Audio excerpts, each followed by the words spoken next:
Witam serdecznie wszystkich Wish to Państwa. welcome all of No i you. szkoda, że online, ale fajnie, Since że w takim gronie it's spotkaliśmy online, się. but it's good to see you No przykro mi to here. powiedzieć, ale na I'm ostatnim sorry to say, spotkaniu w but ramach this is TUDO our last po meeting under skutecznym the wniosku TUDO project for Rynku effective Pracy, trade unions in the który jest new finansowany ze środków working world unijnych. funded Nazywam from się the Ania European Fastyn Union. My name is Anna i mam Fasten. przyjemność I być have the pleasure koordynatora tego to projektu be the z jednej z coordinator of the organizacji. project on Dzisiejsze behalf of one spotkanie of Polish trade unions, ma OPZZ. głównie Our podsumować meeting today is projekt intended to summarize and przez conclude our prawie 2 work lata łączy on the project, which międzygatunkowe has ekspertów linked trade z Polski, unions z and Włoch, experts from Poland, Hiszpanii, Malta, Spain, Serbii, Italy, Serbia, Słowenii, Slovenia, Rumunii. Hungary, and Romania for Digitalizacja w 2 years. niezwykłym tempie zmienia świat Digitalization pracy, a is wraz z changing tym the working rozwojem world at a cyfryzacji. very W fast ramach projektu pace. TUDO And within the TUDO zajęliśmy się project, we were najważniejszymi working on the wyzwaniami, które key stoją challenges przed organizacjami faced pracującymi now by w telepracy, workers' organizations w from ramach telework zabezpieczenia and the współpracy right to opt platformowej out i through zarządzania platform work algorytmami and po wykorzystaniu narzędzi algorithm cyfrowych, management to the technik use of opartych na sztucznej digital inteligencji tools w based on AI organizacjach as well publicznych. in Celem organizing TUDO the było employees' work. The aim of nie tylko TUDO zjawisk, was ale not również only to albo przede understand these wszystkim phenomena, but also, or sygnalizację maybe współpracy predominantly, to digitalizacji develop a network międzynarodowej. of W experts in poprzednim digitalization wykładzie in trade narzędzia, unions and to które provide them polecaliśmy with skutecznie tools and w knowledge nowej to help rzeczywistości. them operate Dziś podzielimy się effectively in the new reality. refleksjami We'll z share our projektu i conclusions from the spojrzymy, project mam today nadzieję, i w and przyszłość. we'll look ahead Dzisiejsza into the future, konferencja hopefully. ta będzie również And the taką conference eksploracją will also dalszych be działań. an inspiration for W ramach further work. mamy przewidziane uczestnictwo i We've wystąpienia got uznanych the ekspertów, participation and między innymi presentations from Agnieszki established Piasnej experts, z Agnieszka Polonii, Piasna from pana Nika Italy, Scotta z Mr. Biuro Nick Skończyła, Scott from a Unions jakże na 21, pewno and also two niezwykle discussion godziny panels pracy i prawo do on odłączenia oraz telework and pracy right platformowej i and algorytmów, platform którego work and głos algorithm. zabierze pan Robert Lisicki z And we'll Konfederacji have Pracy i Robert pani Lisicki Agnieszka from Wołoszyn Konfederacja z Pracy and Ministerstwa Agnieszka Wołoszyn from the Ministry of Pracy i Family, Polityki Labor Społecznej. and Social No i oczywiście nie Policy. może zabraknąć naszych And ekspertów TUDO jako we panelistów have i our moderatorów. TUDO experts as Bardzo panelists and dziękuję za moderators. uczestnictwo i Thank you for your dzisiejszym willingness to participate and your spotkaniu. commitment during the No event cóż, today. Dominiku, Dominic, przekazuję ci then głos, I give the bo floor to wiem, you że because I podzielić know się that you would like to uczestnikami share naszymi osiągnięciami, które udało ci się our attainments with our participants, which we've managed to Dziękuję bardzo, Aniu, achieve. za to Thank you, Anya, przywitanie, które for było de this facto troszeczkę welcome, which zwlekaniem. No was tak, a rzeczywiście farewell as well, kilka but that's the ostatnich nature konferencji of podsumowujących cały projekt. Mnie last również było bardzo przyjemnie concluding pracować conferences. It was also a pleasure for me to work z with the ekspertami TUDO TUDO i mam network, nadzieję, digital experts. że wy również byliście And I hope that zadowoleni. you were Ja mam tą satisfied as przyjemność well teraz and have the pleasure podzielić się now to tell you samym briefly projekcie, about the celach i project itself, strukturze its naszych działań. objectives, and the structure of our activities Minut at mam an zamiar express rate of pokazać, 10 jak minutes. I tę drogę intend to show wspólnie you przeszliśmy the path z we've tymi ekspertami covered TUDO together with our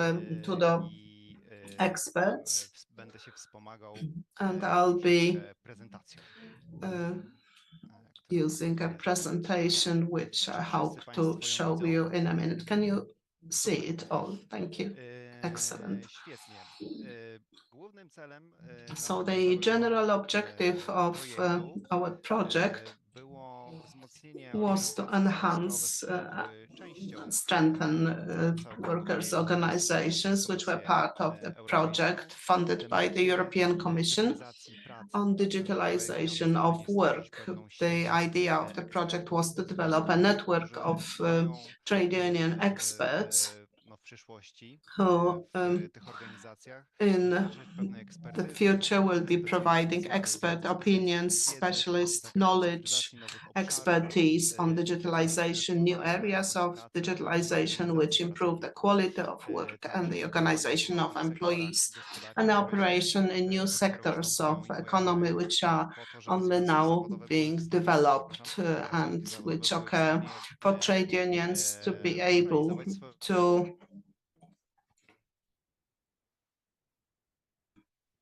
the speaker is apparently disconnected.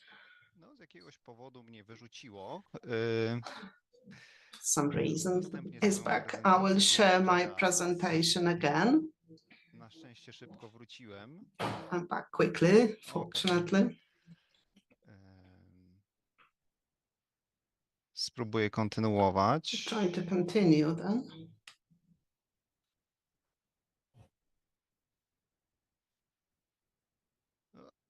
Jest jakiś problem techniczny, There's niestety. some technical problem, Nie mogę. unfortunately. O, coś się pojawia. I got it. O, właśnie.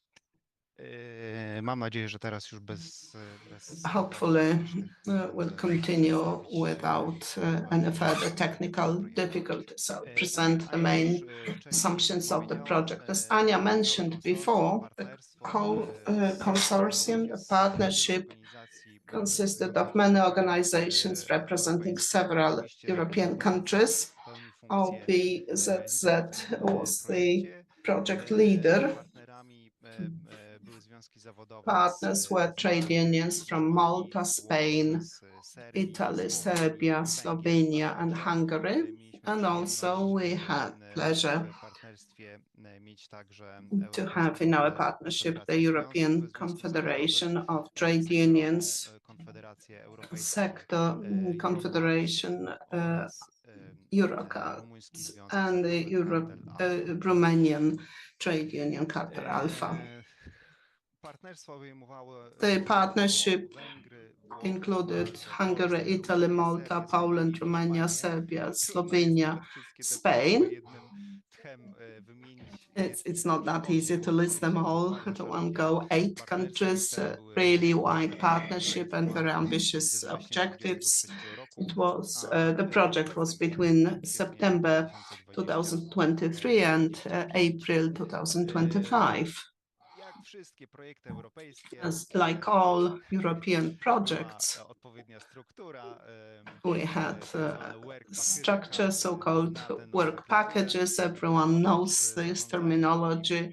In addition to uzasadniania były management dwa and kluczowe komponenty dissemination, we dotyczące had work two package'a. key Pierwszy z nich substantive work koncentrował się na packages. The first focused stworzeniu on the sieci creation of ekspertów cyfrowych, sieci a TUDO network of oraz digital experts, work TUDO, package and dotyczący work budowania package potencjału on capacity tych, building tych ekspertów w for swoich związkach for zawodowych. these experts in their respective trade unions. Na tym slajdzie mają Państwo In the listę slide wszystkich here, you can aktywności, see które a list przeszliśmy. of To jest all ta activities we've droga, gone through, and this is the path którą kroczyliśmy przez ostatnie 2 we've lata. covered for the Więc past jeden 2 years. slajd to mało One oczywiście, ale slide pierwsza is część rzeczywiście not było bardzo sufficient dużo clearly. We've had a doświadczeń, lot też of experience and exchange of takiego pakietu wiedzy, ideas and a package którym się of dzieliliśmy. knowledge which we Zaczęliśmy od shared. rozwoju We started czegoś w rodzaju by podręcznika.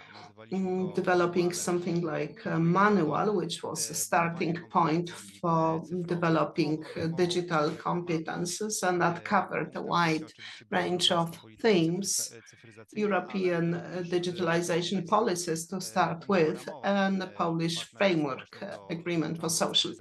partners on digitalization.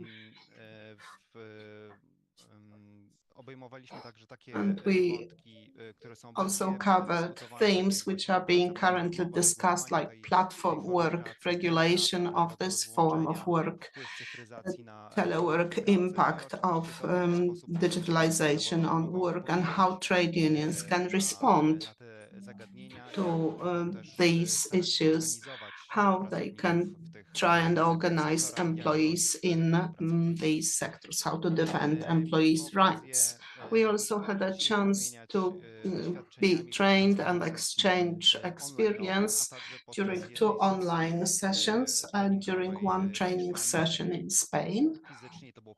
Physically, that was first opportunity to get together and get to know one another better, talking informally as well. Immediately after this training package, we had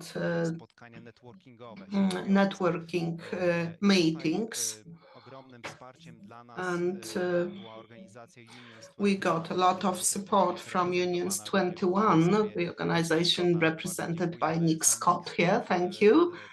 Nick Scott delivered one of such meetings on artificial intelligence, and the other themes that were discussed covered was the use of digital tools in trade unions work and also development of strategies for trade unions on exercising the rights, development of legislation and organization of trade unions as well.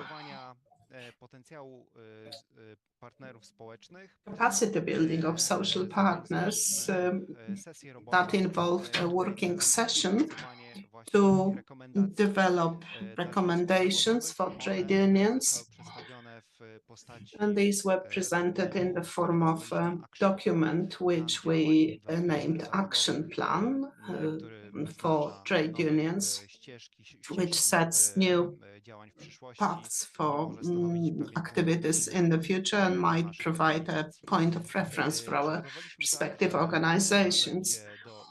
We also developed an e-learning tool for more participants to make use of the training materials which we developed, and also each of the partners organized a seminar in their respective countries in our native languages to draw out our conclusions and the knowledge and reach our respective organizations. That was accompanied by disseminating activities, video recordings, articles, several issues of a newsletter. We were present in the social media, and we are here today at this concluding conference to share our experience and to reflect on what trade union experts can offer to the organizations, how trade unions can defend employees' rights in this new digital area, which is developing dynamically. And hopefully, even though this is the last meeting in this project, hopefully this will be the beginning of a bigger adventure, and hopefully this project has played a role, significant role in enhancing digital competences in our respective countries. So that's all by way of introduction for those of you who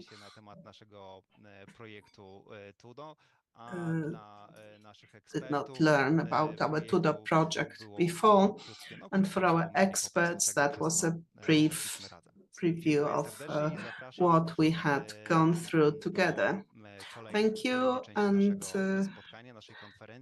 I invite you to continue and participate in our conference. This is a discussion panel, and I'll give the floor now to the moderator of this discussion panel,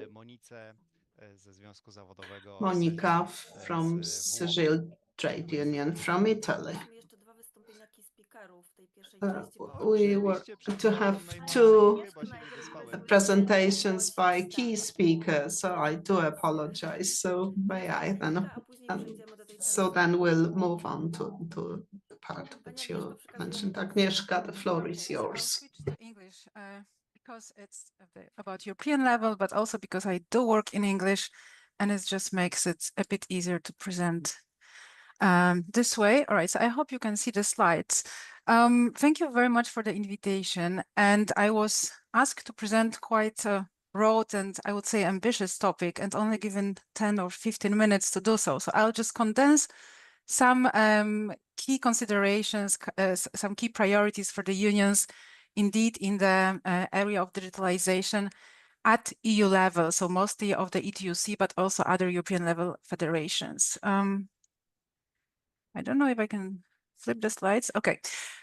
So as Dominic already mentioned, digitalization is quite a broad term. It encompasses so many developments in the world of work that it's difficult to talk about digitalization challenge. So there are many areas of change. There's a platform economy. There was a lot of buzz around it when the directive was being negotiated for over 2 years. But that's not it. That's not all digitalization sphere. There's also automation, so more old-fashioned interference or entrance of digital technologies into the world of work. It can include automation of tasks, but importantly, also automation of managerial functions. In that, AI stands out as one of the technologies that has really profound effect, and also it's important or highly debatable because of its novelty. So many of the implications of the AI use are still unknown. Not all is explored, not all is put on the table, but the potential is huge, and potentially the risks are also significant. However, the use of AI is, again, just one side of it. The other is production of AI. So I will briefly mention that later on. And work with digital technologies. So how the work organization or work content changes by just the mere fact of having digitally mediated workplaces or performance of work. Remote work is one of the examples, but it's not the only one. Even working with a computer that has a bit more of the scope to interfere with how work is organized changes quality of work or poses new challenges for workers' rights. And that translates into the areas of concern for trade unions. So we can map here the areas of well, decent work or quality work that attract the most of the current campaigning and advocacy by unions. So the first one would be the fragmentation of tasks and jobs, also supply chains, employment relationships. There are new forms of work that pop up around the digital economy, and most of them are quite precarious. The other area are skills, and skills are probably something that's most prominent on the policy level. This is really just the rule of thumb. I mean, it's just the impression I'm getting by being here in Brussels and reading various opinions, policy statements. Skills seem to be area of challenge, but also the main solution proposed to any challenges of digitalization. Working time is also undergoing quite profound transformation when people work with digital technologies. That, of course, has consequences for work-life balance. Then working conditions. Here we can talk about psychosocial risks, so more physical aspect, but also the fact that digitalization allows datafication of the worker, of the work process, and opens new ways of surveillance and monitoring of the labor process. And that, of course, can be wrapped up with the major challenges for the voice of workers. And I'm sure this is something that you've been discussing at length during the TUDO project.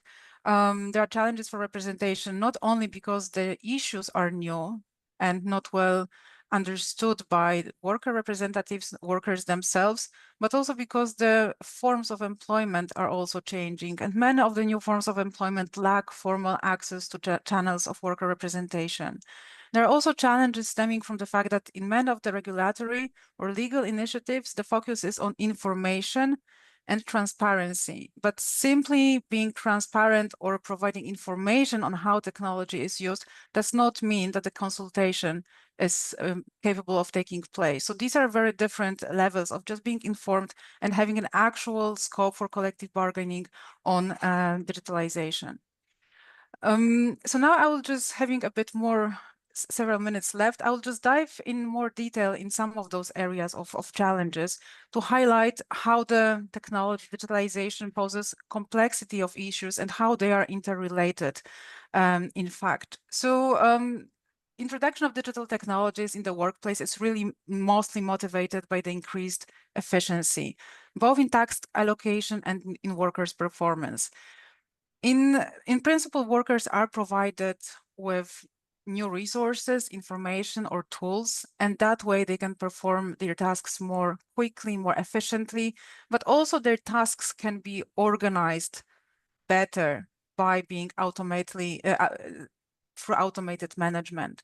So that has implications for the organization of working time, which in many cases changes from regular or continuous working days to something that is much less regular, this continuous working time with the schedules following more closely the business needs or the fluctuation of demand. So this is just the scope for just-in-time production can be extended because automation or automated management can handle much bigger sets of data and manage workforces of bigger sizes. It is possible in theory, and we know from many case studies that it is taking place, to exclude many activities that are considered low value from the scope of paid working time. And again, this is enabled by the digitalization, by the very precise measurement of when workers perform their tasks, how much time they take for that. We know that in warehouses, even taking a short break for toilet is then clocked out from paid working time. And this monitoring is really one of the offshoots of digitalization. At the same time, many activities that would be paid work are moved outside of the scope of paid work. In some of the provisions on OSH management related to digitalization, this task of being own OSH manager, so occupational health and safety, is shifted onto worker. So before that would be another job tasked with this responsibility. Now it's a worker that should assess their scope of risk and decide on the actions to be taken. Of course, any waiting, travel time between tasks can also be excluded from the paid work, and this is very closely related to the type of employment relationship. It's not possible in all forms of work, but it becomes more possible in some of the new and non-standard contractual arrangements. So digitalization poses a risk of increasing unpredictability in working time. It breaks, in many cases, of the standard continuous working day and allows closer matching of work tasks to workers. And this is experienced as work intensification. Work is just more, is performed faster. Now, to illustrate that with data, because there are many, there's many anecdotal evidence or case studies, but actually we see that in the EU 27 level of data. This is the European Working Conditions Survey from 2021. So all EU member states, all workers are included or represented in the sample. And on the horizontal axis, you see the increasing influence of computer on work. So workers are divided into 5 groups with increasing influence. And then we can see that work at short notice is much more frequent when the computer use increases, or work intensity as well increases along the increasing use of computers. So it is not just a simple use, but it's the influence of computer on the work organization, something that can approximate algorithmic management, but not exclusively. So working time is not only less standard, the rhythm is more hectic. It's possible to increase efficiency by squeezing more tasks into a given unit of time. But actually what we witness at the same time is the pressure to increase or extend availability for work and extension of working hours. So the efficiency that it's possible to be achieved with the use of technology is not really passed in terms of the shorter working hours onto workers. And we see the contrary, that performance of many tasks extends beyond the contractual hours. And the famous boundary between paid work and private time is blurred with the use of technology. This is facilitated not only through algorithmic management and automated coordination of work, but also the fact that the devices that we work with are portable into the private spheres and private times of life. So laptops, mobile phones, computers, they can be brought to home. In remote work settings, they are already in the private sphere, and that makes disconnecting from work really difficult.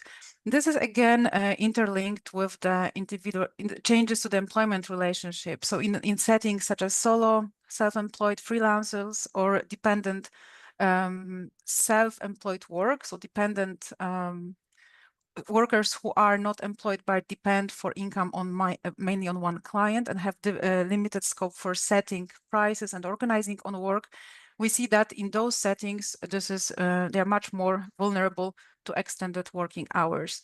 That again links to the challenges of datafication of work and workers and raises challenges for privacy.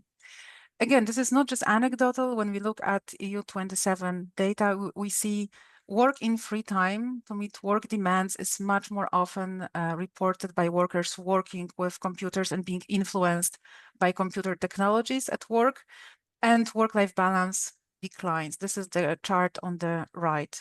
So the working hours fit with family or social commitments outside of work to a much worse degree. And finally, the broad area of skills. I think it's worth emphasizing that and unpacking this one keyword, skills, which is so often repeated as the challenge and as the solution to any malaise brought by digitalization.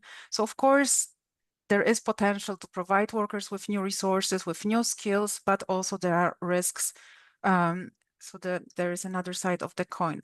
Upskilling, this that can be a consequence of use of digital technologies or can be a means to equip workers with advanced skills so that they are able to work with new technologies, also to some extent to produce them. And then we know that higher skilled work is in general more autonomous, there's better job quality, higher pay associated with higher skilled work. However, being highly skilled does not necessarily mean that job that fits those skills will be provided on the labor market. And it also overlooks much more complex landscape of technology production and introduction in the labor market.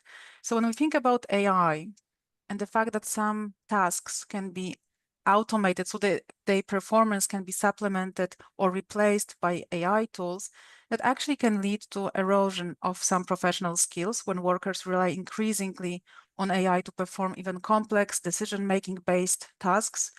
Many tasks also need to be simplified, standardized, or fragmented so that they can be automated. Again, that can lead in the long term to change in the skill makeup of some of the high professional jobs. And then AI production, it's not just the Silicon Valley. This is not just IT developers that produce AI, but for the moment, it relies heavily or mainly on millions of data workers who annotate and label data so that we can have autonomous cars, we can have autonomous decision-making or large language models. And those workers labor in very precarious conditions, usually way below their qualifications. They are very low paid. They are mostly outsourced, so they are far away from the main company along the supply chain. So it's also quite difficult to trace the end user or the requester of the data work to the working conditions provided in the subcontracting entity. And then the digital technologies have also the specific use in the workplace. They're not just introduced so that workers can play with them and enhance their skills, but they very often provide new ways for supervising, surveilling, and controlling the workforce. And that, of course, have a negative effects on the autonomy, and especially in the context of precarious employment. These issues are not addressed so far in the regulation we have. It's neither AI Act nor the Platform Work Directive really touch upon any of those issues. And just to show you, this is the last slide with data. Again, the interaction of how digitalization introduced in the workplace changes the scope for autonomy. Once we compare similar workers with similar workers, so we take out the structural change by the simple fact that digitalization is introduced in certain occupations and not in others. So here we compare workers with similar jobs, similar education levels. For employees, independent employment, there is no impact on autonomy. They don't get any more scope for decision-making by working with digital technology. This is the blue box. But when you look at the middle one for freelancers, so these are the dependent or more vulnerable self-employed, for them actually autonomy declines with the use of technology. And the only group that seems to benefit are other self-employed, which contains mostly managers. So these are business owners or people who are self-employed but do not depend on one client. So again, this is quite a broad picture. And just to conclude, adopting this broader view on the digitalization is really necessary. So focusing just on one area of regulation or one area of application of digital technologies will result in very limited scope for coming up with solutions or even understanding the wider implications. And I think this is also well reflected in the core legislative demands at EU level that are currently put forward by trade unions. So just to begin with this very broad demand is the just transition in the world of work directive that is now being proposed and pushed by the ETUC. And of course, that's based on the principle of trade union involvement and collective bargaining. But that you see, it's just transition that even takes both of the greening and digital transition together, acknowledges that changes are so profound that there needs to be a separate framework that ensures that workers' voice is represented. Then there are issues related to psychosocial risks and online harassment at work. Again, there is a call for the directive, for the legislative initiative in this area. Effective regulation of AI in the work context with the human in control principle. So all the issues that AI Act is not really touching upon. Telework and the right to disconnect, that was already mentioned many times by Dominic, and I'm sure you have discussed that at length, again, in the form of the directive. And it's also not a simple issue. This is not a matter of disconnecting, so switching off your computer, but is it the sanction that comes when you don't respond, or what is the necessary exceptions that are granted in some countries? So this is also quite a broad issue. There's also privacy, whether there is a right to be not monitored, or the data are not collected on workers when they're outside of work. This is really a broad area. Then regulating the role of labor intermediaries, limiting subcontracting. I was trying just to show you a bit with the data that those issues are interlinked, and with more precarious working conditions or employment conditions, some of the risks are augmented of digitalization. Addressing precarious work in terms of the full-time and promoting permanent and full-time employment, banning zero-hour contracts and unpaid forms of work, and all that underlined by reinforcing democracy at work as the long-standing demand of the unions at EU level. So I will stop here. Thank you very much. And yeah, I hope that was useful for the further discussions. Definitely very useful. Thank you very much, Agnieszka, for outlining the key challenges for trade unions in the context of digitalization of work. As you see, this a very long list of challenges, and the last slide presented also the initiatives undertaken by the TUC to address at least some of them and to fill the gap in the legal regulation to address them. Thank you very much for your input. That was very interesting, and it not only summed up the topics that we covered in the project, but also added some new ones. So thank you very much for that, especially for the data and the results of the studies that you presented. Really appreciate your time. Thank you very much for that. And let's move on to Nick Scott, representing Unions 21, who was a part of our project as well, contributed to one of our training. Nick, the floor is yours. Thank you. Can you see my presentation? Is it showing? Yes, perfectly. Okay, so thank you for inviting me along today. So we just heard about the challenges of digitalization in work. Now we're going to look internally a bit about how digital affects organizations and your role as digital officers within organizations, and some of the main challenges unions as organizations face in getting to grips with digital transformation. I'm going to start by my AI transparency statement. So in this presentation, I've used AI to generate some diagrams and visual content. I've helped, AI has worked with me, Claude AI specifically, on speaker notes, and obviously AI is used by all of us for spell checking.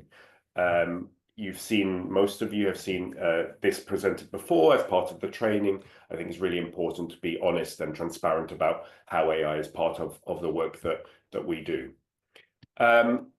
So the transparency statement I just showed responds to a technological change. It's the ability of generative AI to support me in developing the content, ideas, and presentation for this talk. But I don't remember to include it in my presentation because of technology. No technology prompts me or makes me include it. Instead, it's a change in process. I now have to think as a human about how to be transparent in my AI use in everything I do. My organization, Unions 21, is an organization focused on the renewal of trade unions now and into the future. And we see the main challenges facing unions as they move into a future defined by technology as not being about technology. The key message for today is simple but crucial. The most significant challenges in digital transformation of unions are not technological, they're human and organizational. This distinction is vital for digital officers. So many of you participated in my previous training on AI fundamentals, and colleagues did some on member engagement, membership journeys. Let's build on that foundation by looking at the broader picture of digital transformation. When we look at technology adoption throughout history, the pattern's clear. Each new technology is adopted faster than the last. Electricity took 37 years to reach mass adoption. Personal computers, 23 years. The internet, 17 years. ChatGPT, 10 months. The acceleration isn't just limited to AI. Digital transformation across all technologies happens at unprecedented speed. The tools we use today may be completely different in just a few years. However, while your members and their employers are rapidly adopting these technologies, unions often face some structural challenges that make keeping pace difficult. Limited resources, democratic decision-making structures, the essential need to maintain solidarity and member trust, they create a complex environment for us in handling digital transformation. Ultimately, though, the acceleration in technology adaptation and adopting technology isn't really optional. It's happening with or without our participation. It's how we adopt that's the question. It's not whether to adapt, but how quickly, effectively, and responsibly we can adopt.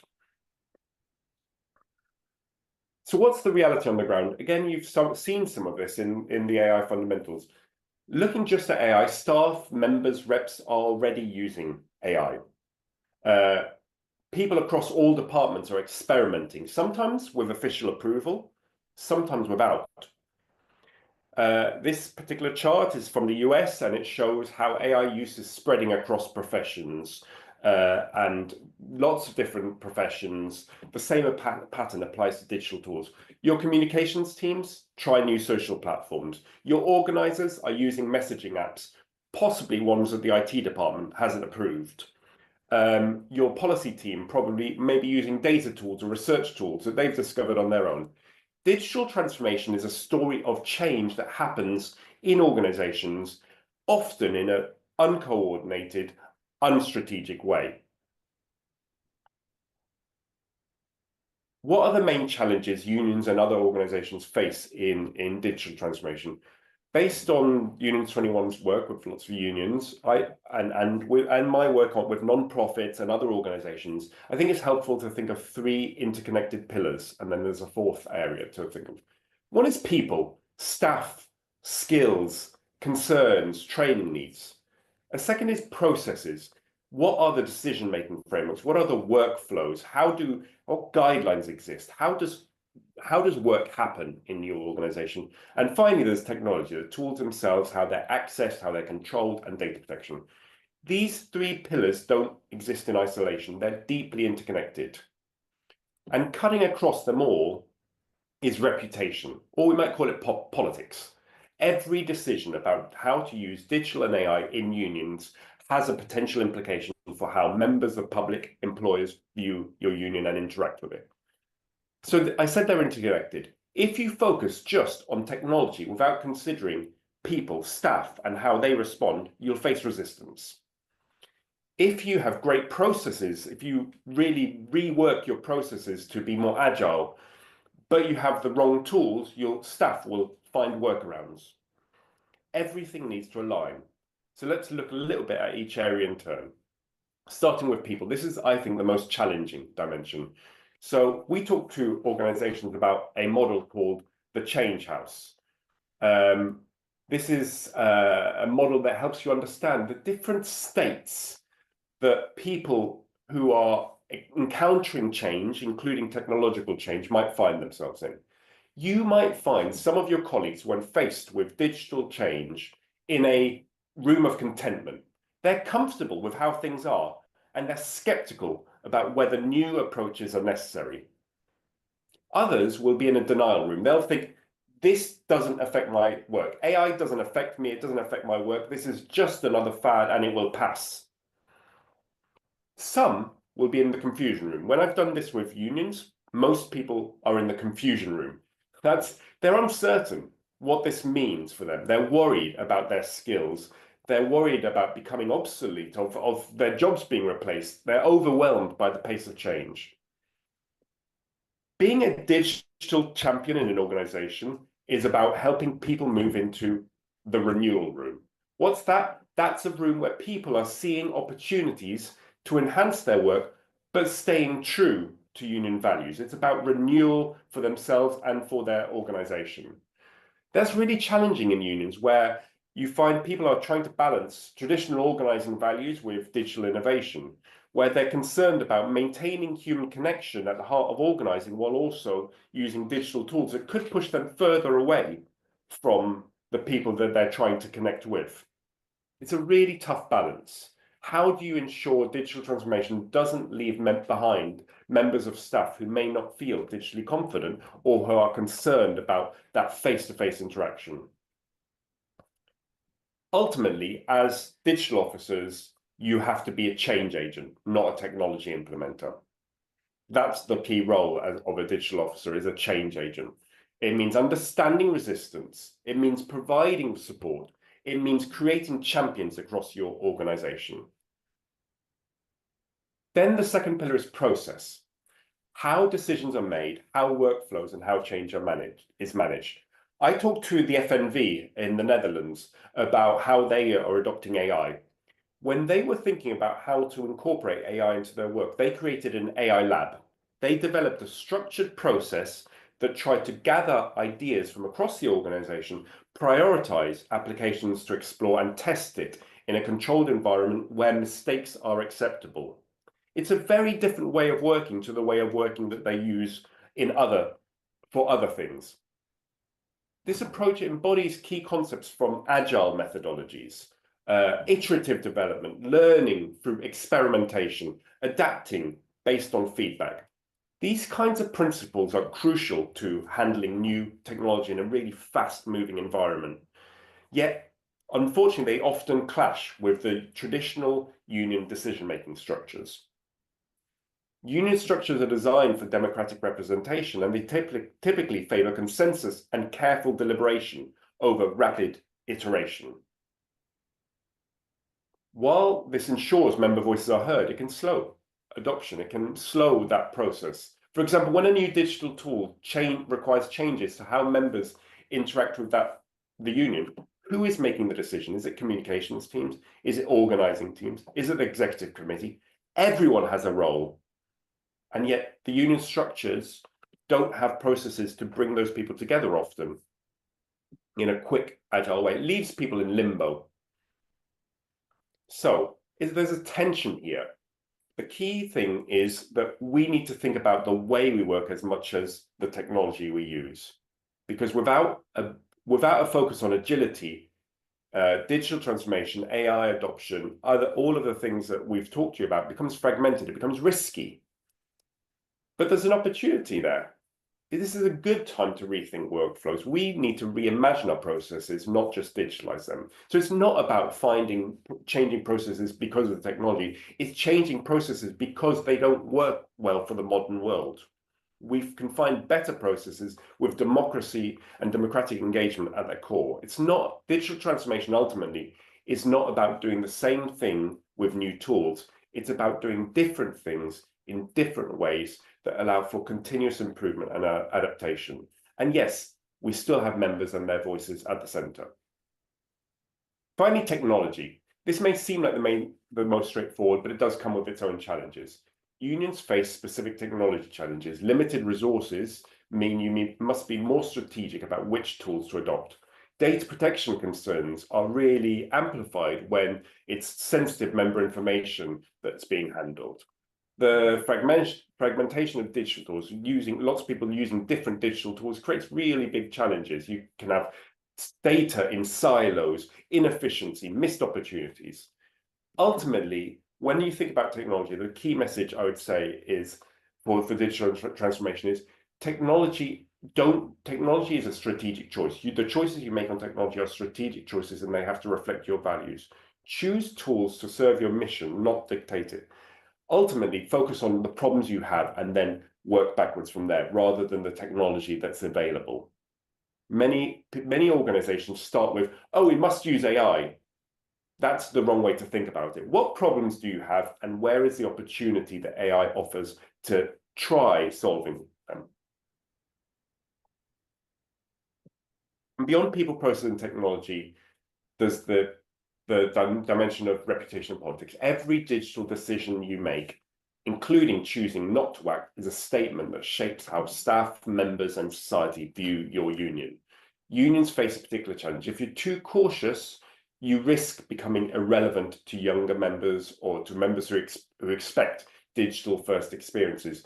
But if you move too quickly, you risk alienating longer-standing members who value more traditional approaches. So how do you balance? You have to balance innovation with solidarity. The way in which you approach digital is a statement about your union's relevance in a changing world. Every choice you make reflects your values and priorities. So it's a really complicated thing to do digital in a union. There's no getting away from that. And the fact you're connecting with each other and talking to each other and sharing ideas and ways forward, that's the starting point. So your role as digital officers isn't just about implementing new tools, it's about helping your union evolve at the pace your members are changing. That's the most important thing. Look outward. Understand how your members' expectations are being shaped by their digital experiences elsewhere. The gap between what they experience in the wider world and what your union provides is where you'll find your most urgent priorities.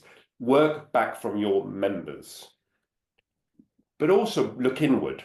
Be the bridge that helps your colleagues see digital not as a threat, but an opportunity to better serve members and to strengthen the movement.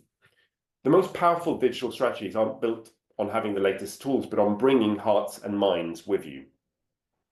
So be a change agent. Your success is not about the technology you implement, but how you help your union adapt to a digital landscape that's changing very quickly. Because the future of unions isn't about digital, it's about humans. And you're the humans that can ensure transformation happens with purpose and not just because the technology demands it. Thank you.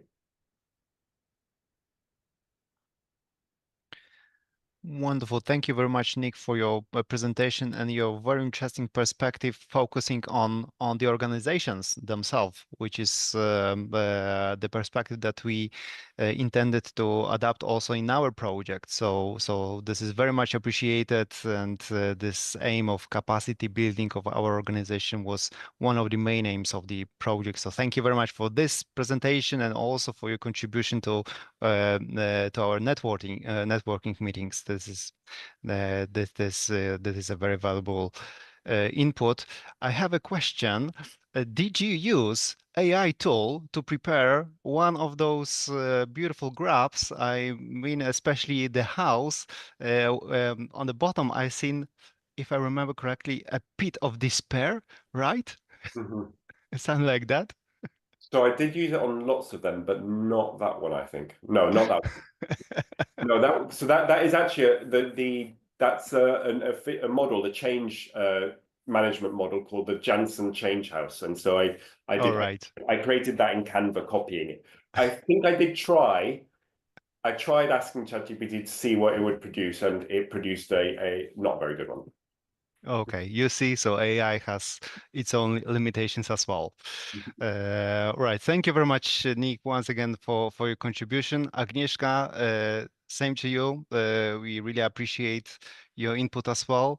These were our keynote speakers for today. To kick off our two panel discussions will follow from now on. And let me pass the floor to Monica to moderate the panel discussion on telework and the right to disconnect. The floor is yours, please.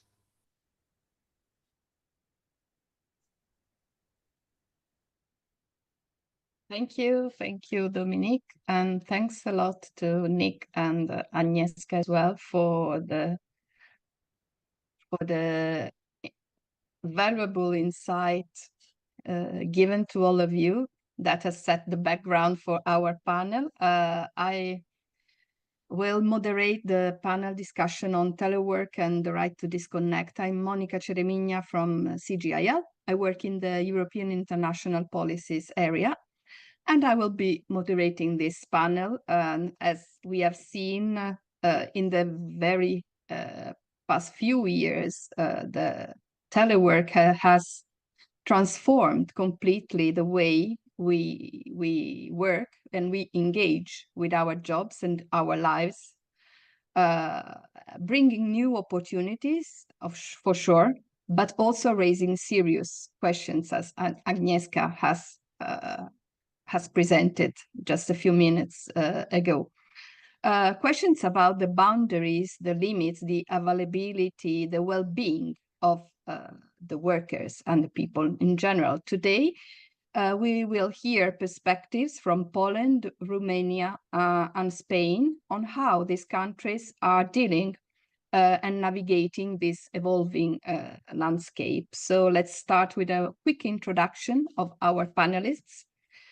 We have the pleasure to discuss today with Robert Lisicki, Director of the Employment Department at the Employers Confederation Leviathan, or Leviathan. You will apologize for the pronunciation. Your We will pronunciation is have perfect. Pavel. Okay, thank you so much.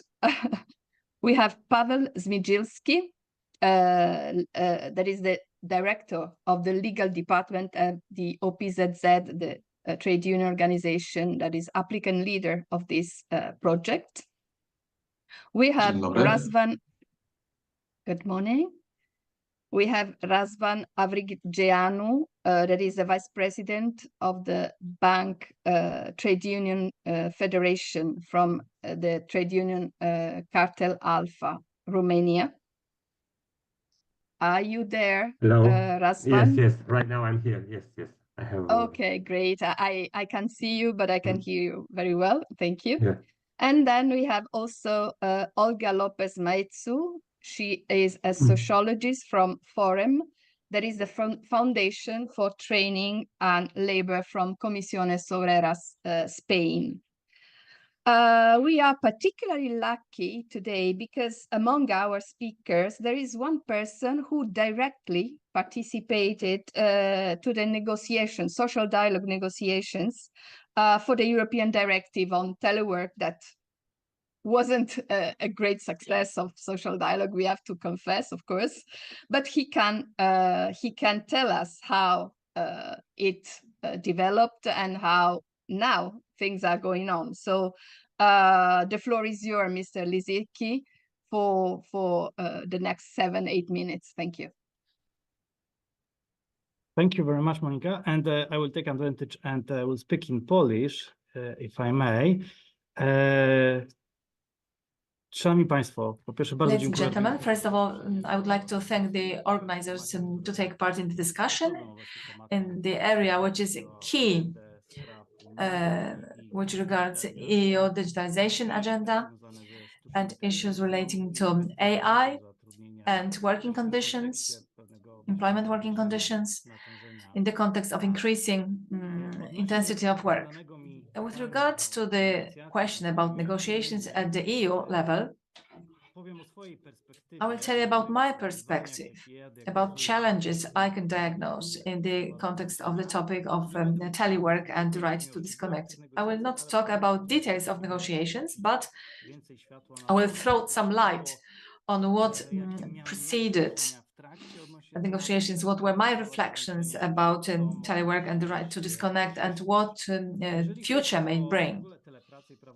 Telework and the right to disconnect from the perspective of business, not only from the perspective of my organizations, which is Confederation of Employers, Leviathan. There are a number of regulations at the EU level which to some extent touch upon telework and the right to disconnect issues. We are aware that we have autonomous agreements at the EU level regarding telework. And we could discuss whether it's updated or not. I think it's still valid and adequate to the current challenges. But with regard to the right to disconnect, we need to think that there are some regulations regarding working time. Directive 2301/88 regarding working time makes it precise, defines the working time and periods of rest. It guarantees workers the right to work at night and at weekends and the right to have holiday leaves. It specifies maximum standards, working time to, in particular, weeks that workers are entitled to. And we need to remember that working time at the EU level is an element of security and hygiene of workers during work. We have some solutions, we have some foundations which provide for some saying that they are secured, but we can discuss whether we are satisfied with the degree of those solutions. At the EU level, representatives of ETUC, trade unions, and Business Europe made a decision about starting negotiations about telework and the right to disconnect, a new agreement between social partners, which would have a potential to be transformed into a directive.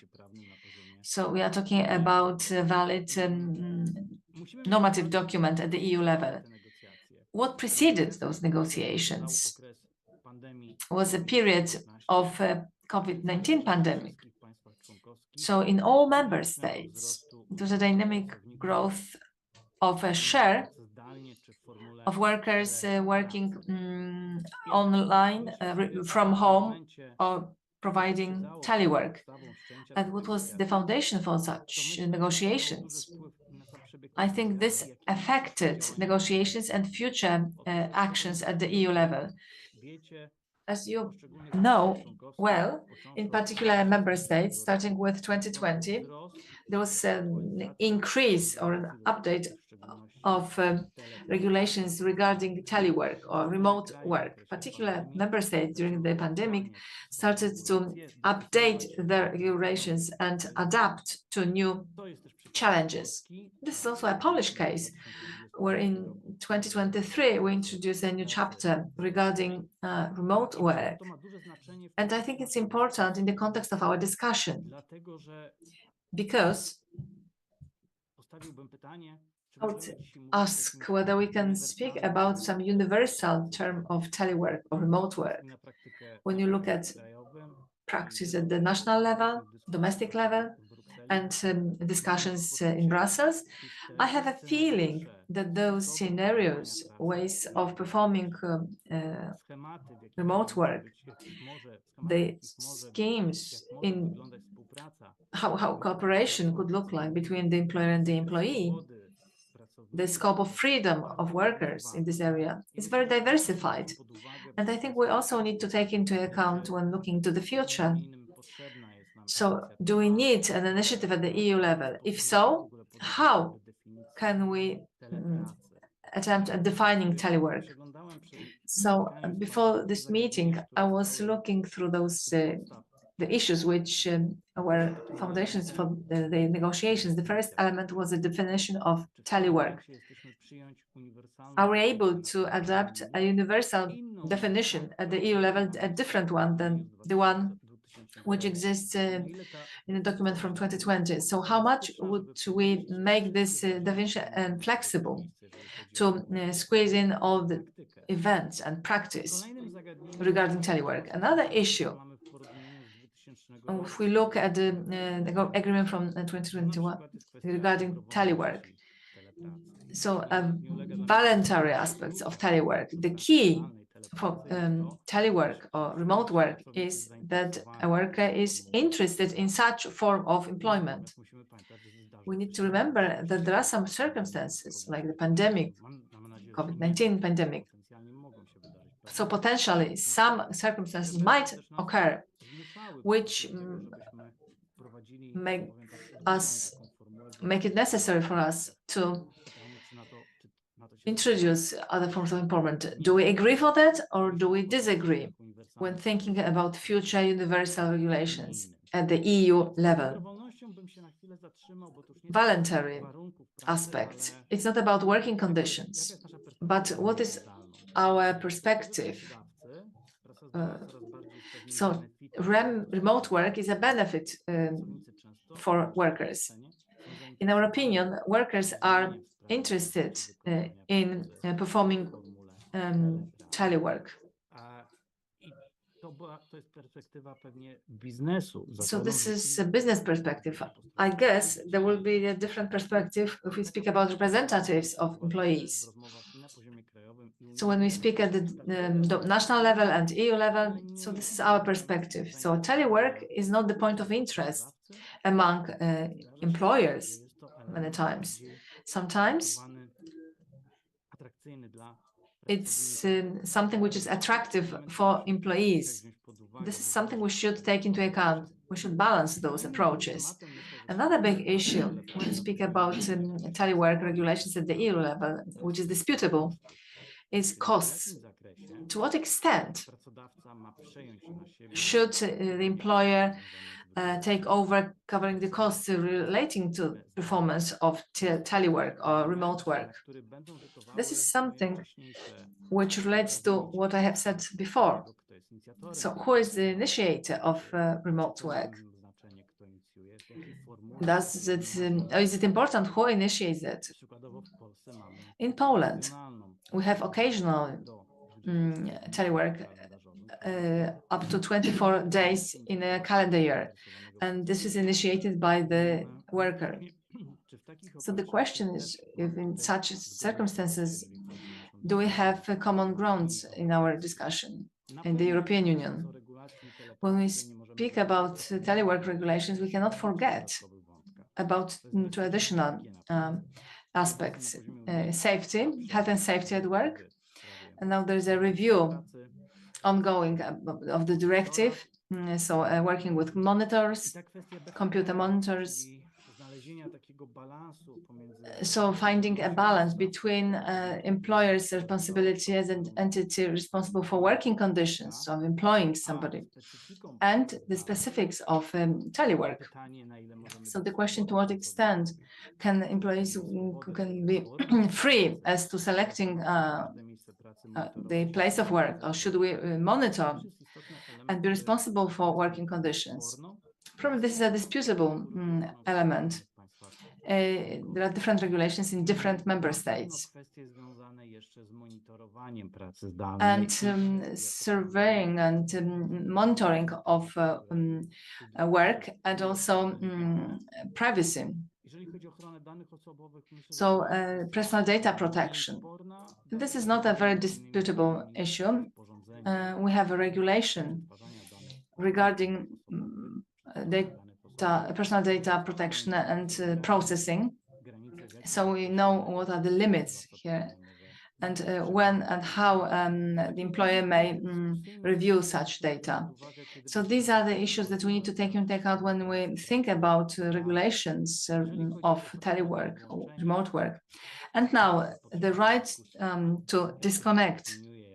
For me, this is the employee's right not to be engaged in activities relating to work, especially communication via digital tools. This is a very complex issue. As I mentioned, so we have employers associated in our organization. So we need to make it precise about working time regulations. So maybe the right to disconnect is an educational element, how we should follow the regulations on working time. And so we have another perspective. When the right to disconnect is an important element of the rights, employees' rights, where employees should rest. The right to disconnect. There's one more question here. Is the right to disconnect the obligation of the employer or the employee's right? How do you want to shape this law, the law here? So the employee may not want to communicate with the employer after working time, and we should not form any negative consequences, or the right of employer. So the employee cannot be connected to the working environment after working hours. So these were the key elements when negotiations about telework and the rights to disconnect were in the background. How about the future? As you might know, and you can also learn about it, the Commission started consultations last year about telework and the right to disconnect. ETUC and Business Europe presented the positions which are available to the public.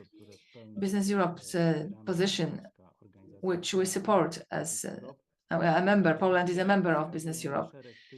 So there are a number of challenges relating to the attempt at regulating remote work at the EU level. The right to disconnect is also an issue which should be addressed at the national level. And here we should ask a key question. Is it necessary? Solidarity and principle. Should the EU legislator regulate such issues? Initiative is on the part of the European Commission. Will it want to continue this issue by presenting a draft directive? Similarly to the working conditions, due to the development of domestic solutions and specific nature of such solutions, and there are some bargaining agreements in some countries. This is a difficult topic, so it's difficult to find some common grounds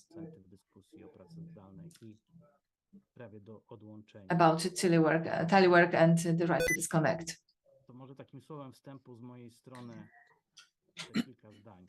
So this was the introduction on my part. Thank you very much. Thank you so much for this European, let's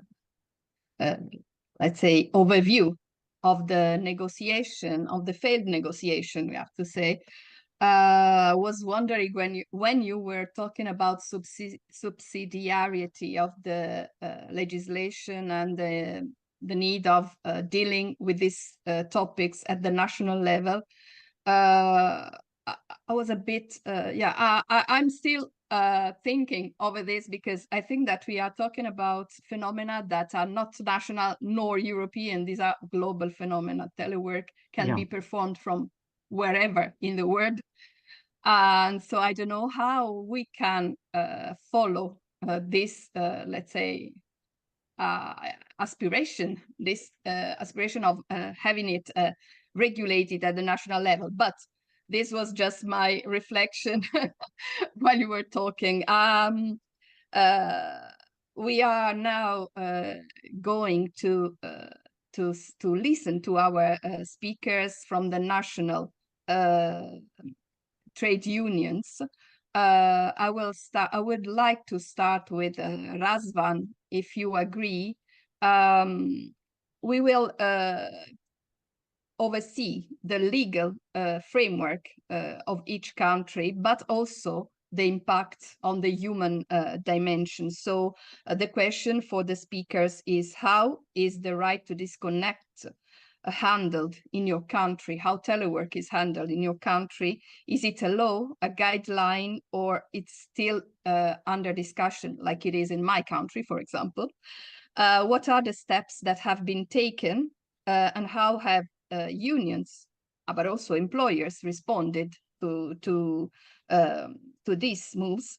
And are there success or insuccesses? And how telework has affected the workers' mental health, well-being, work-life balance, and if there are differences, for example, between men and women or sectors. So to you, Razvan, for the next 8-10 minutes. Thank you.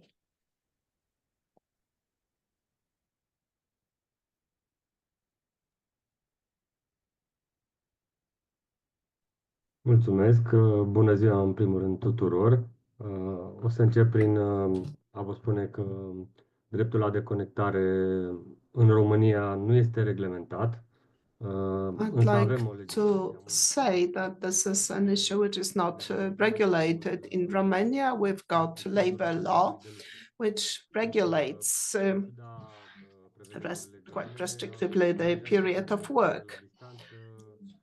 And despite these regulations, employees who do remote work face a major problem as regards the work-life balance.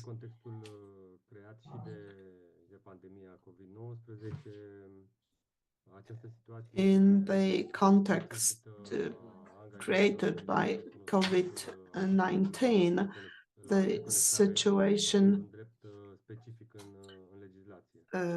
requires that employees be given certain rights, and for that to be regulated in the legislation. That is the right to disconnect. This right needs to be recognized, and as regards its regulation, we as trade unions can include several sections under collective bargaining agreements, and that also relates to IT issues. And as regards working time, it's 5 days a week, 8 hours a day, 40 hours a week in total. We also have an article which specifies in more detail the rights of employees, emails and messages employees receive outside of their working hours. So in this context, legislative context, employees may not be required legally to provide work outside of their working hours, but this is theory only, because in actual reality,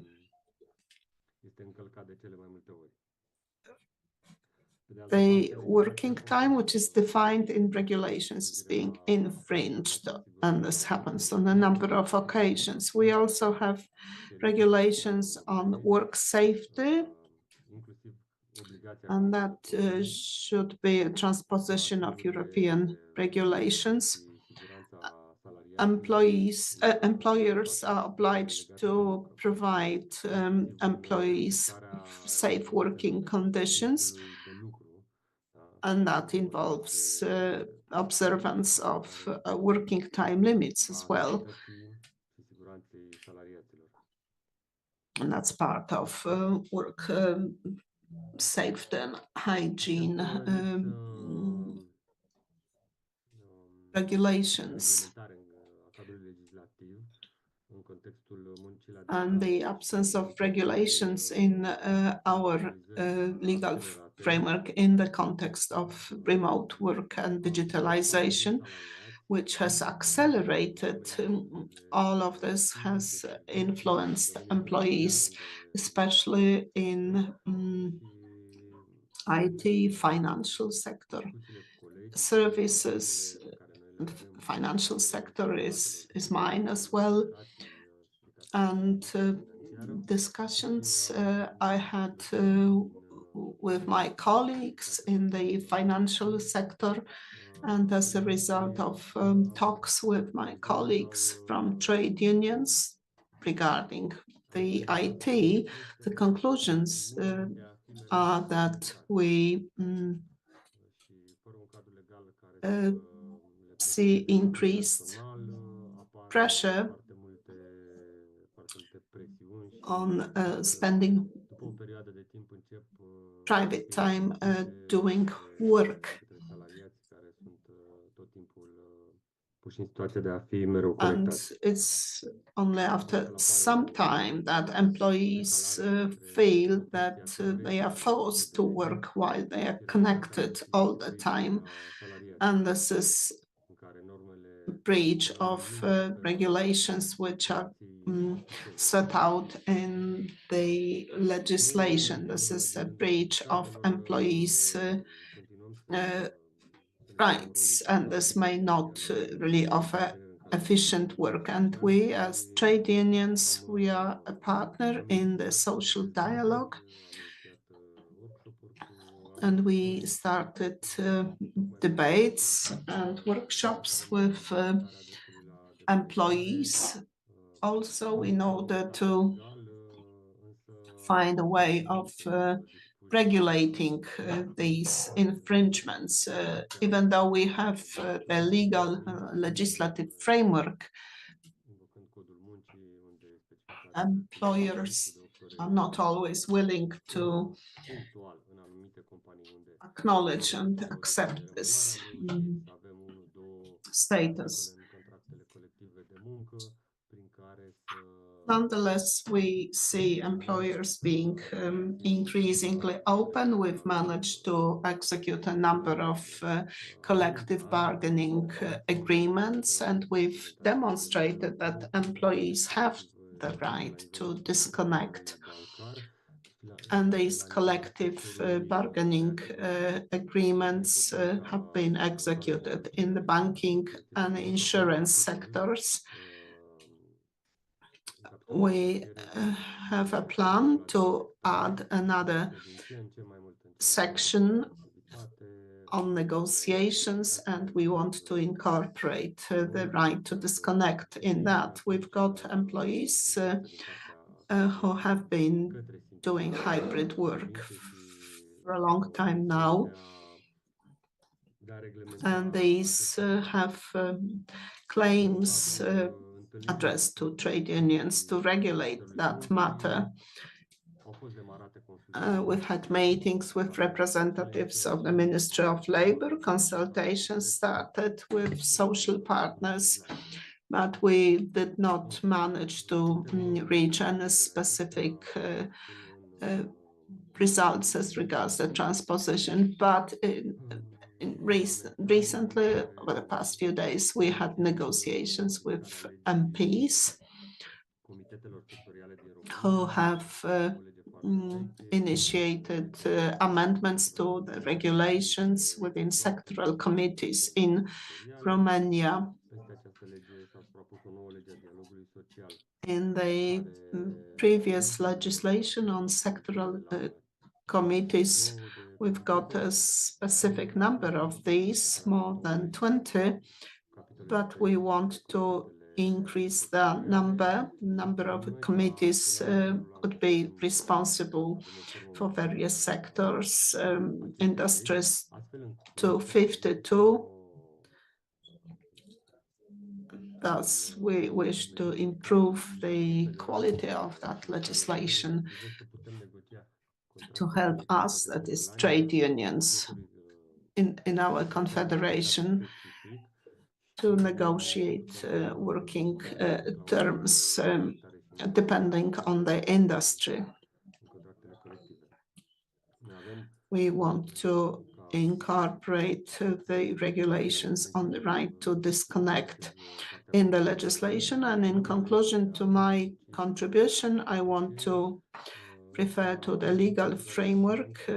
We've got Act on Telework of 2018, which stipulates that an employee has to express his or her consent in writing to work overtime.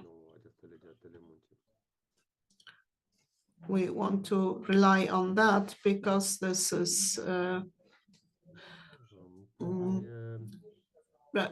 repetition of what we have in the labor code. It's not new, but this is not observed anyhow. So the conclusion is that we want to have transposition of legal framework, not only in the legislation, but also in the collective bargaining agreements. We want to have the right to disconnect included in that. We want employees to enjoy the life and work balance, to have optimum conditions for life. And that's quite relevant, I believe, for the nearest future. And as I've said before, this is going to be one of the measures to improve the situation, which will add to the collective bargaining negotiations. Thanks, Razvan. It's very, very enlightening, the situation and the importance of dialogue and collective bargaining to get to equitable solutions. So now I will give the floor to Olga Lopez. How's the situation in Spain, Olga? Up to you.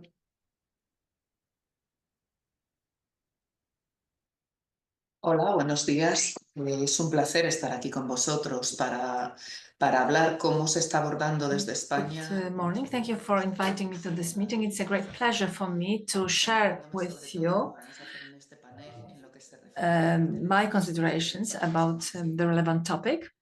I'm thinking here about the right to disconnect and about telework. In Spain, those aspects are legally regulated, and also we negotiate them during bargaining agreements. In Spain, we have made some progress in recent years, and there are three important aspects that we should take into account here. First of all, we have an Act of 2021 concerning telework, and there have been some changes in this Act. The previous Act was 2018 about personal data protection. This was a pioneering law in Europe. It gave, for instance, the right to disconnect. And we also have the fifth agreement between trade unions and employers' organizations, which both at the sectoral level and at the business level, because there are a number of bargaining agreements negotiated here. So we have solid legal foundations, but laws are not sufficient. That's why trade unions have to be very attentive to negotiate such aspects in bargaining agreements. And the Act of 2021 states that it has to be clear that telework has to be voluntary and provided in writing. It has to provide all employees with the same rights. All those who work remotely should be treated equally to those who work in company in situ. Employers have to pay for telework. It's mainly about equipment, payment for internet, payment of electricity, and businesses have to respect the right to disconnect. But what's important for me is that this law provides for an area for collective negotiations to have better conditions at each negotiation level. The right to disconnect is something new, but it's fundamental. And it's more and more important, not only in the context of remote work, but also in the context of work on site. I said that the law was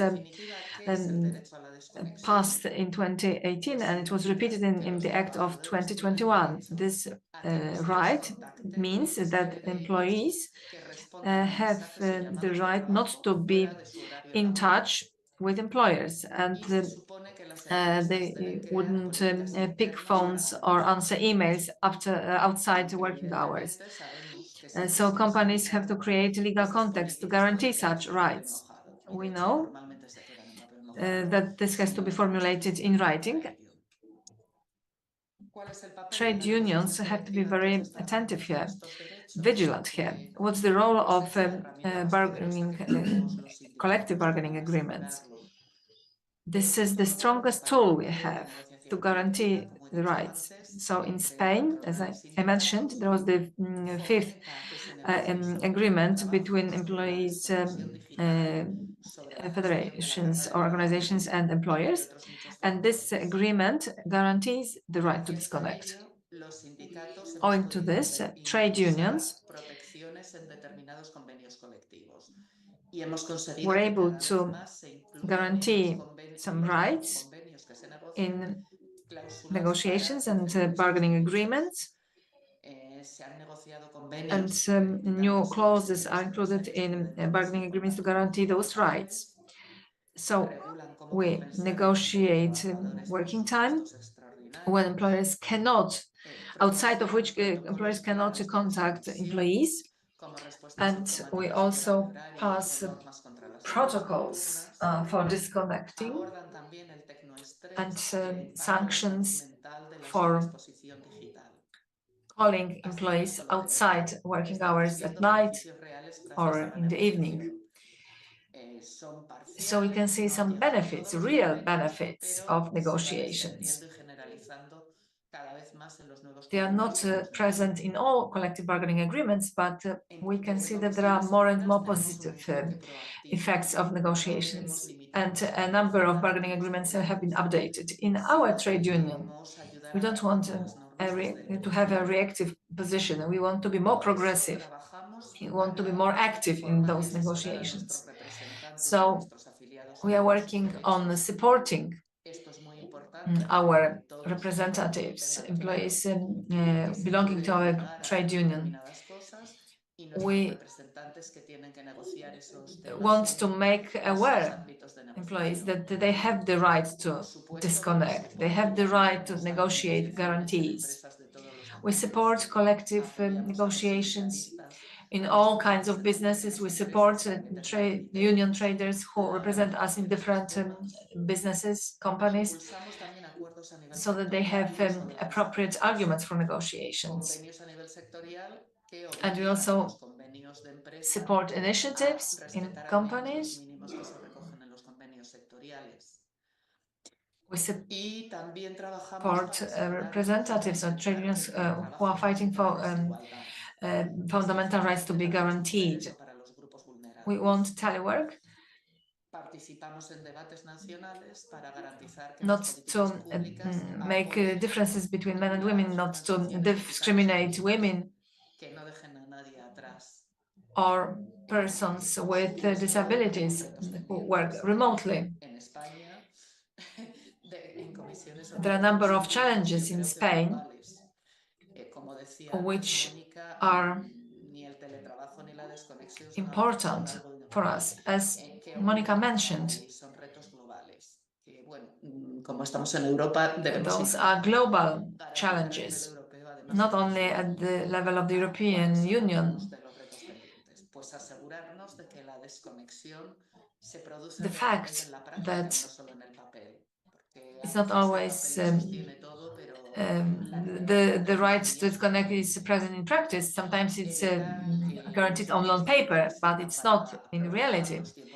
We don't want digital tools to prolong, to extend working hours. Now we are negotiating to reduce working time. Now it's 40 hours per week, but we want to have less working hours. This is one of the challenges of our Ministry of Labor. So we hope that we'll address this challenge and that the working time will be shortened in Spain. We don't want telework or the right to disconnect to deepen some other problems, such as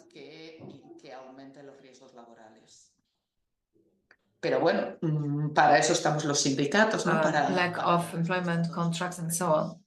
So trade unions have to be active to answer all those challenges. So that's all from me. And now I would like to give the floor to other panel participants. Let me repeat, we have the legal basis in Spain, and we have solid grounds, but by means of collective negotiations, the rights become guaranteed. And it's us, trade unions. We are the voice of the employees in this new configuration of work in the digital world. We need to be very active to defend rights. So let's be the voice of employees. Let's be connected. Let's work together. We want work to be in the hands of employees and not algorithms. Thank you very much.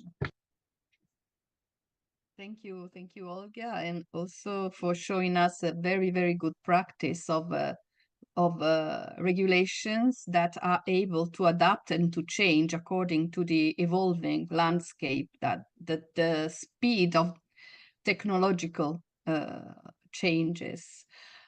We have heard the position of the employers, Polish Employers Federation, and now we will go to the union voice, Paweł Zmidzielski. The floor is yours. Dziękuję bardzo.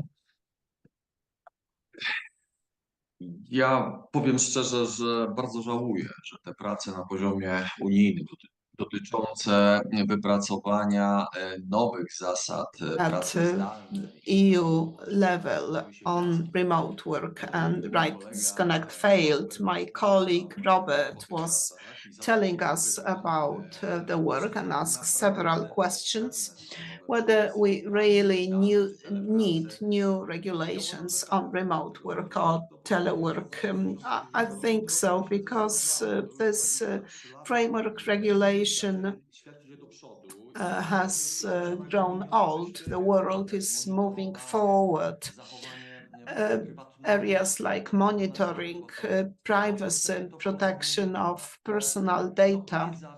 This does not include full regulations, because as I've said, 23 years ago, certain things were not predicted and the world is moving forward. The right to disconnect. I have always been in favor of having a clear regulation in the form of a directive, ideally. But I hope the work will continue. Why? Because in Poland, we have a situation now that, unlike Spain, we do not have a straightforward right to disconnect formulated. We've got a number of regulations about working time, time to rest. I do agree they are there, but the regulations are scattered. And there is a multitude of these. And I have this impression that some employers do not understand the message and the point of separation between working time and time to rest. I had two training events last week for trade unions. I had two questions, two cases. Someone asked me about this right to disconnect if the employer organizes a meeting after 4 o'clock on Friday, telling employees about development work and things. The meeting takes 2 hours, and then upon exit, employees are required to sign a statement that they came out of their own will, no instructions from the employer, so no overtime essentially, so they have to sign this. A number of emails, text messages, telephones to employees after their working hours or while they are on holidays. So I get questions from these employees. Should they answer the phones, reply, and think whether this right to disconnect, our Polish right, will mean that they will suffer some consequences? Robert, you were talking about this educational element, to think, perhaps here in Poland, based on our regulations, we might have a campaign to identify the working time and distinguish it from time of leisure. We do not have a clear right to disconnect formulated in the labor code, and educational activities will not be sufficient. But it would be good to have such a regulation in the labor code, because everyone would know it and they would follow. I remember when we were negotiating the act on remote work in Poland, in the Polish parliament, there was this idea to have this right to disconnect included in the labor code. There was a suggestion from left-wing MPs to have that included, but it did not work. There were opinions that it's too early, that we need to wait for the directive. Let us not go ahead of the European legislator. We in Poland have this habit of applying Britain law, ideally a statute or a code, and such a right to disconnect could be included in collective bargaining agreements. I do read them, but I have never come across any of these which would include the right to disconnect. They've got regulations on working time, time to rest, but there is no straightforward information stipulation about the right to disconnect, to be offline outside of the working hours. I cannot find that anywhere. So in my opinion, this is a problem. And this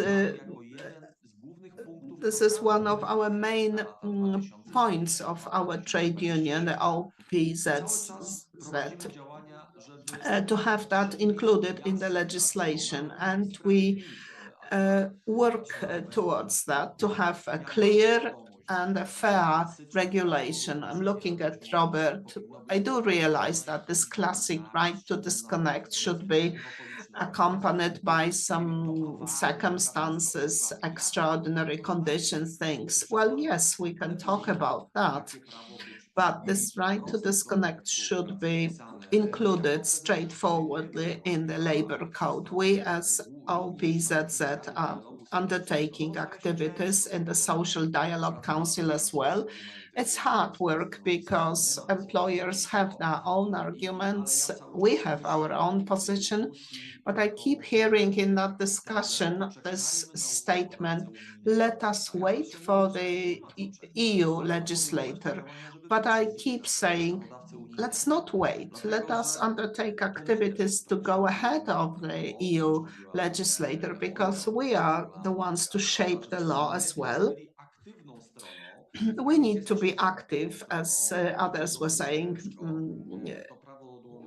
It's not easy. This right to disconnect is being discussed, but there is no progress, in my opinion. So let me say again that I am really concerned that these discussions at the EU level have failed so far. But I hope, I can hear indications that the EU will deal with this right to disconnect. This is very important in the area of digitalization and this borderline between private time and working time to be divided. We need to have that in place, to have this work-life balance and to make sure that an employee has clearly defined time to work and to rest, to have that time for himself or herself only. Thank you.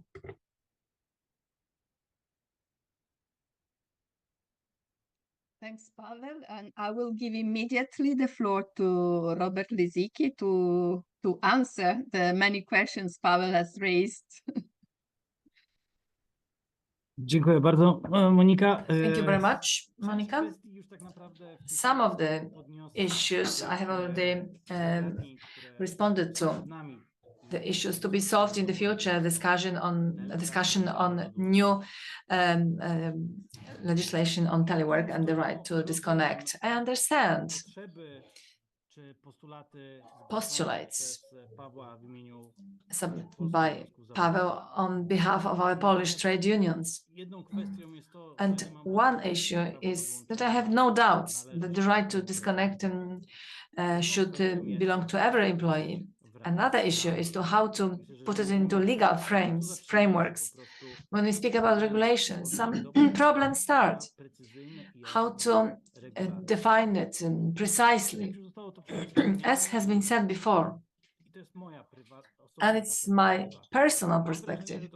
I have an impression that in discussion on the right to disconnect shows us that we have not taken care of regulations on working time correctly. When we look at our domestic regulations, the labor code states clearly that we work in specific working time. So employees receive working time, the schedules, in advance. If employees are to work longer, the employer should give such work in the form of overtime or some duty. We have strict regulations about weekly time, working time. We also have clear regulations on holiday leaves. We have case law, which provides for some statements that during holiday leaves, employers cannot expect that an employee will monitor or control a business phone or a business electronic communication. If an employee stays longer at work than working time, when he answers emails or picks phones, I'm not sure if you agree with me, but such an employee works overtime.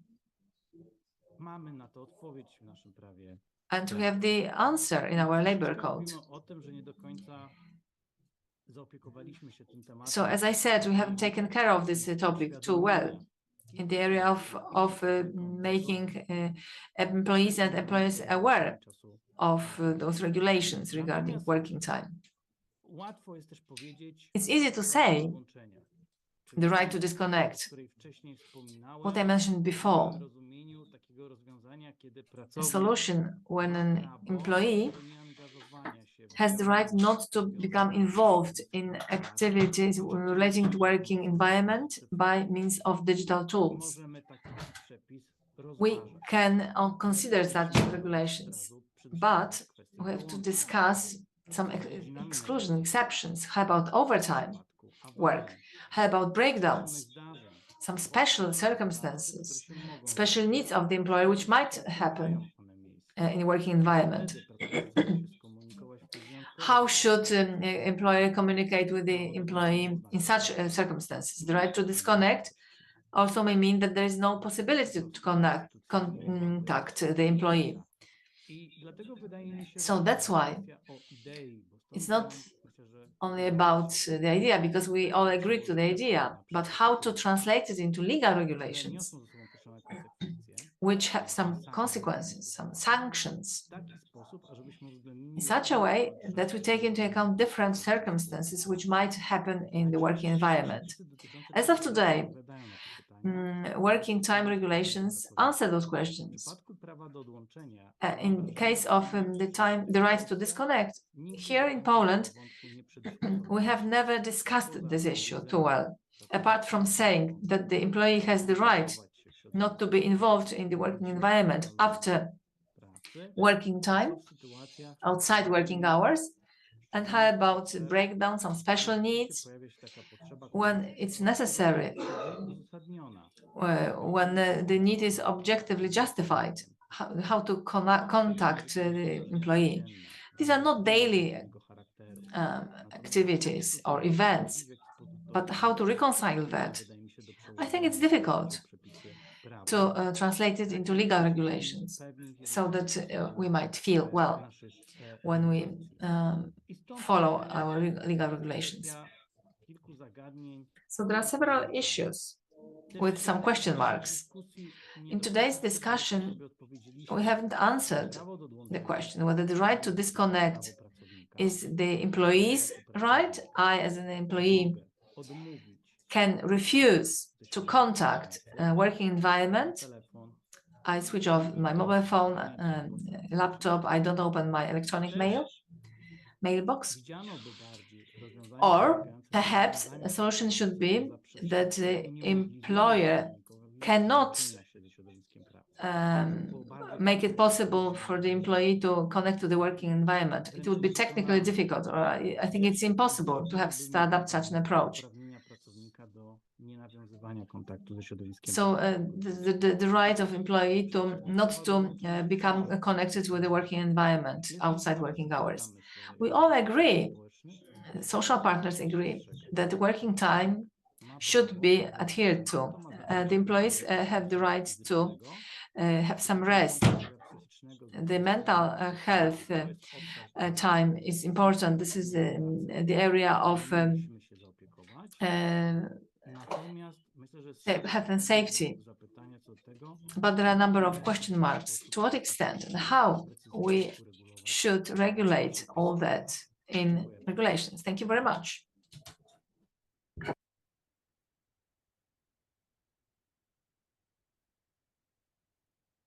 Thanks, Robert. I think that projects like this can help us also to contaminate a bit and to exchange and to work on experiences by the other. For example, the good examples by Romanian colleagues or the Spanish colleagues on dialogue and collective bargaining could be helpful in this way, and not just leaving it all to the legislation. But this is one of the things that this kind of actions can support. So looking forward, what can we expect in the future as long as technology develops rapidly?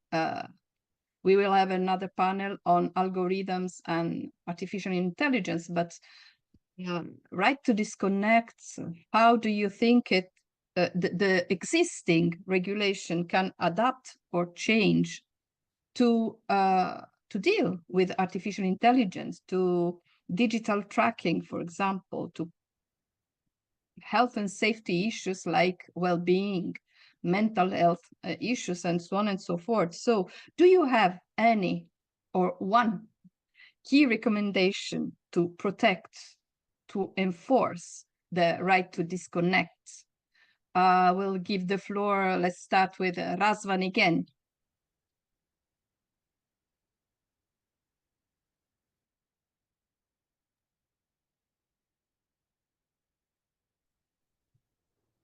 Da, așa cum spuneam și în prima intervenție, ca recomandare cel puțin din perspectiva noastră a sindicatelor este Yes, as regards recommendations on our part, what we would suggest is the introduction within collective negotiations, an introduction of such requirements. In our opinion, the right to disconnect is exceptionally important and has to find its place in labor law from our point of view. But considering the political situation in Romania over the next period of time, about a year, that will not be possible to introduce that change. At this point in time, we have decided to set these conditions in the negotiations for that to be reflected in collective bargaining agreements. And as regards the parties that are to be bound by this right, we would like that to be included in the discussions on the policies to be adapted to specific labor conditions, also taking hybrid work into consideration. We would like to have as many as possible of collective bargaining discussions and negotiations to have clear conditions and to have a situation where agreements are not only signed but respected as well. What we need is a legislative framework, including sanctions as elements that would guarantee the observance of these regulations. And these sanctions should be viable, possible to accept and acknowledge. Partners should also agree some technical and organizational conditions to deactivate an app when working time is over, protection periods, automatic replies, and monitoring of the application of such solutions. These are our recommendations. Thank you.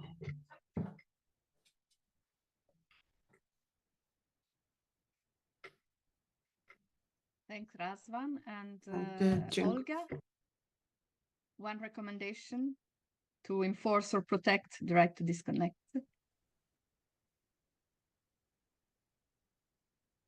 Claro, bueno, yo creo que hay consenso en que necesitamos un marco común europeo. Yes, of course, we do agree that we need a framework directive at the EU level, but we need to bear in mind that the EU has to guarantee some stable foundations without getting into the details to be set up at the national level. We need to bear in mind the work-life balance.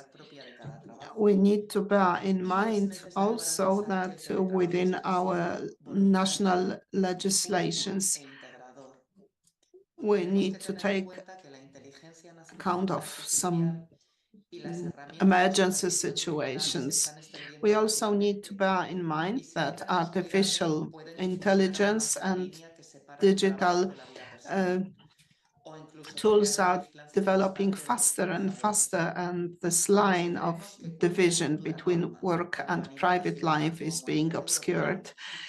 So we believe within our organizations that our culture as regards digital tools and solutions should protect the rights of employees and should guarantee the transparency of use of the digital tools and the tools which control the work of our employees. And that transparency vis-a-vis trade unions has to be observed. They need to have a role in the use of these algorithms. So in conclusion, this digital revolution has to take in mind human dignity and human rights of employees and of trade unions. We also believe that in order to protect this right to disconnect, we need to take into account individual rights, but also the collective rights of employees. We need to bear that in mind as well, because if we only look at the individual situation, we might lose. But if we work together collectively, then employees are protected better represented, and this is how we can protect our right to disconnect. So our main recommendation is to enforce this right by having effective collective agreements, taking in mind the specificity of each individual employer to protect the right to development and protection of the employee's mental health, which is essential for the welfare of each individual. That's all from me. Thank you. Thank you, Olga. And Pavel? A recommendation Jest, from you? ja absolutnie przychylam się do wypowiedzi moich absolutely agree to the previous speakers. This is a very important topic for employees. But who would expect that the digital world, the world remote work, different forms of employment would spread so much, and this would regard every business, every company. During that project, we were talking about the telework, about the right to disconnect, some barriers, work-life balance. We were talking about mental health, and we know what it relates to. And in my opinion, it's really crucial to have an European law. I'm an advocate of a directive, like a platform work directive or working time directive on transformation of corporations. There has been a number of directives. So hopefully a new directive will be passed. We are talking about collective bargaining agreements. I'm also an advocate of an autonomous dialogue between employers and trade unions, but the social dialogue, autonomous dialogue is not very good in Poland. If we talk about implementation of the idea of the right to disconnect at the level of bargaining agreements, I'm not an optimist, because in Poland we don't have sectoral bargaining agreements. They are not concluded, they are not entered into. And agreements at the level of corporations are very rare, and there is nothing inside them about what we are talking about, because employers and also trade unions rely on provisions on working time, on right to rest. And later on, there are problems whether to pick up answer the phone or open the mailbox. So how to create this the right to disconnect? Is it the right of the employee or the obligation of the employer? Maybe it should be formulated like this.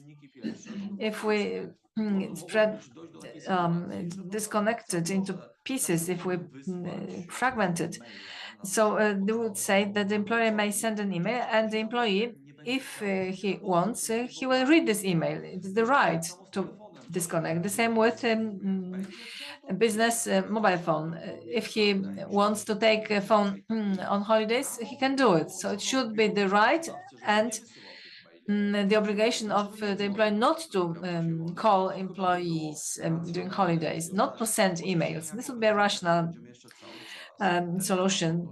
We as a trade union will raise this issue in our conversations, discussions with the government. This topic should be regulated quickly. There are a number of situations relating to the working time and time to rest. There are many of those issues on a daily basis, and we have not attached too much attention to explain regulations, to run educational campaigns. But in my opinion, even if we reinforce our educational activities or informative activities, they wouldn't lead to the same effect as a clear provision in the labor code. Thank you.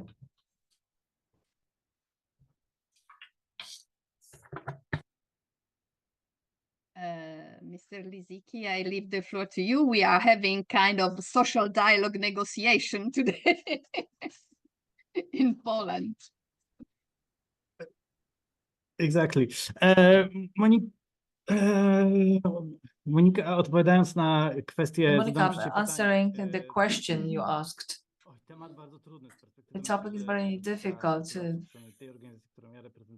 from the point of view of our organization, my organization.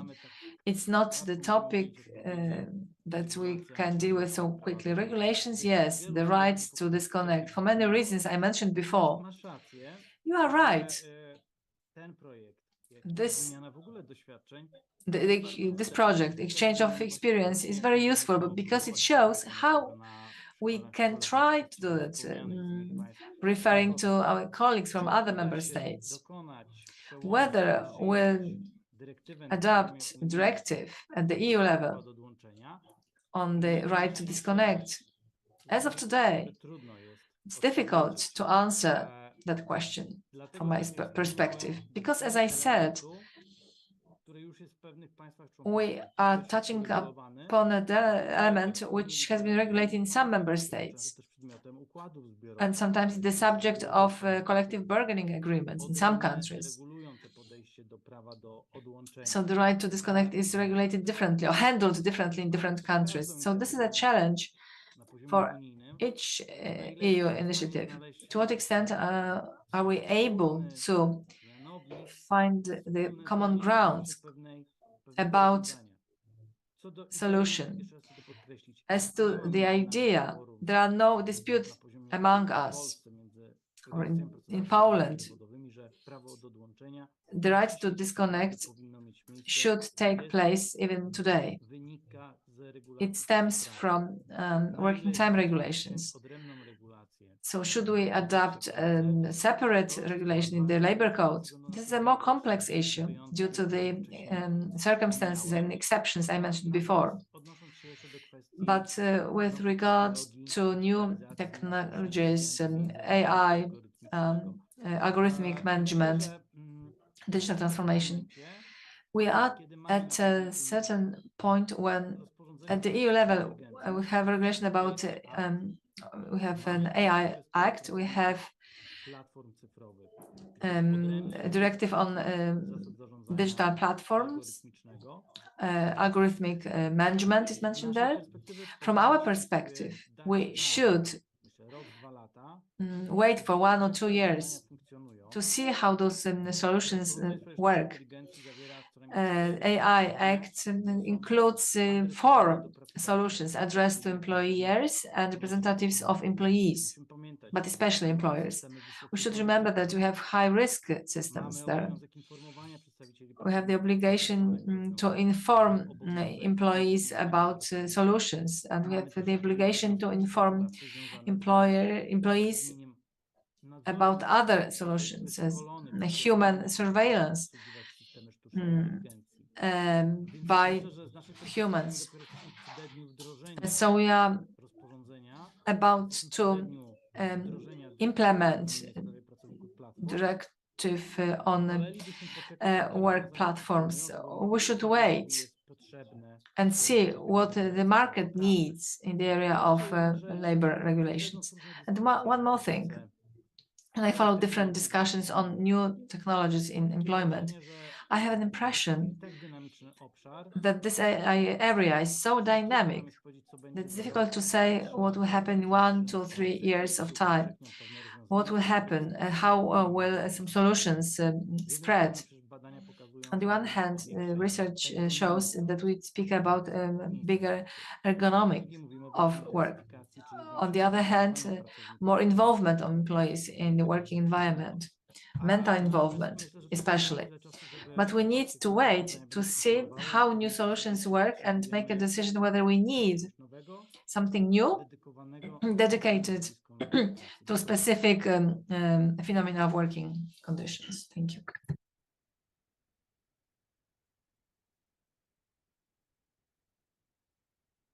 Thanks a lot. And yes, just a very, very quick comment from my side. I think that as a country and trade unions, in my case, and in the case of many of us here, members of the European Trade Union Confederation and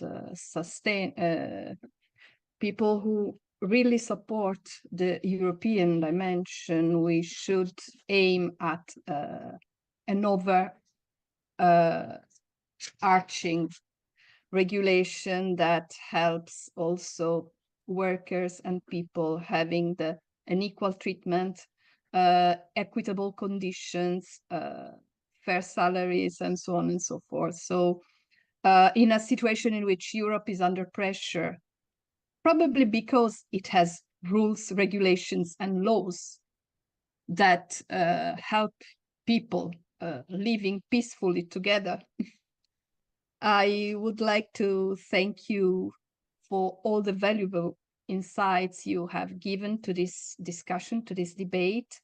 Thank you to the wonderful speakers for sharing their experience and their vision, their points of view. And also thank to the audience for being part of these discussions. And let's keep this conversation going on also in other environments, in other, beyond this online conference. Let's keep discussing and comparing, confronting, because this is the real life of our movements, our life. So let's focus on how we can build a healthier, fairer, and more human-centered digital work environment. Thanks so much, and enjoy the break that is from now to 12:45, 30 minutes break, and see you all after the break. Thanks a lot.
So, good afternoon, everyone. Thank you for participating and for joining again this panel discussion today. We're together celebrating the final conference of this project. Thank you very much, Anna, for the work you've done coordinating this project. Thanks a lot. I'm one of the participants, and today I'll be moderating this panel. Apologies for not being able to join in the morning. I had other very urgent commitments, which I did not plan to. I wanted to be with you all since this morning. I would have preferred to be here, but circumstances called otherwise. Today on the panel, we'll have with us Ms. Agnieszka from Ministry of Family, Labor and Social Policy from Poland, Dr. Joseph Gravina from Malta, Gyula Pallaggi from Hungary, and Ms. Teodora Pratic from Katus, Serbia. We'll kick off this platform, our panel, by an introduction and an explanation and presentation by Ms. Agnieszka. So I invite you, Ms. Agnieszka, the floor is yours to present your discussion on the topic. Thank you.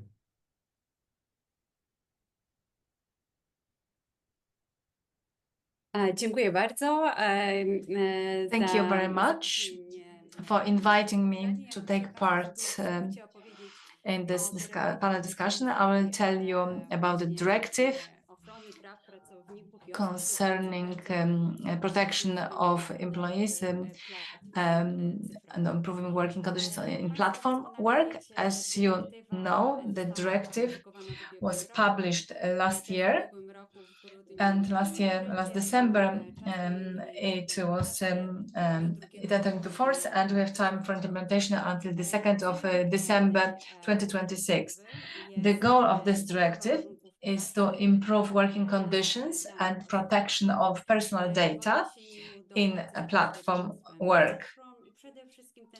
The goal is to be achieved by introducing measures to facilitate the determination of the correct employment status of persons performing platform work.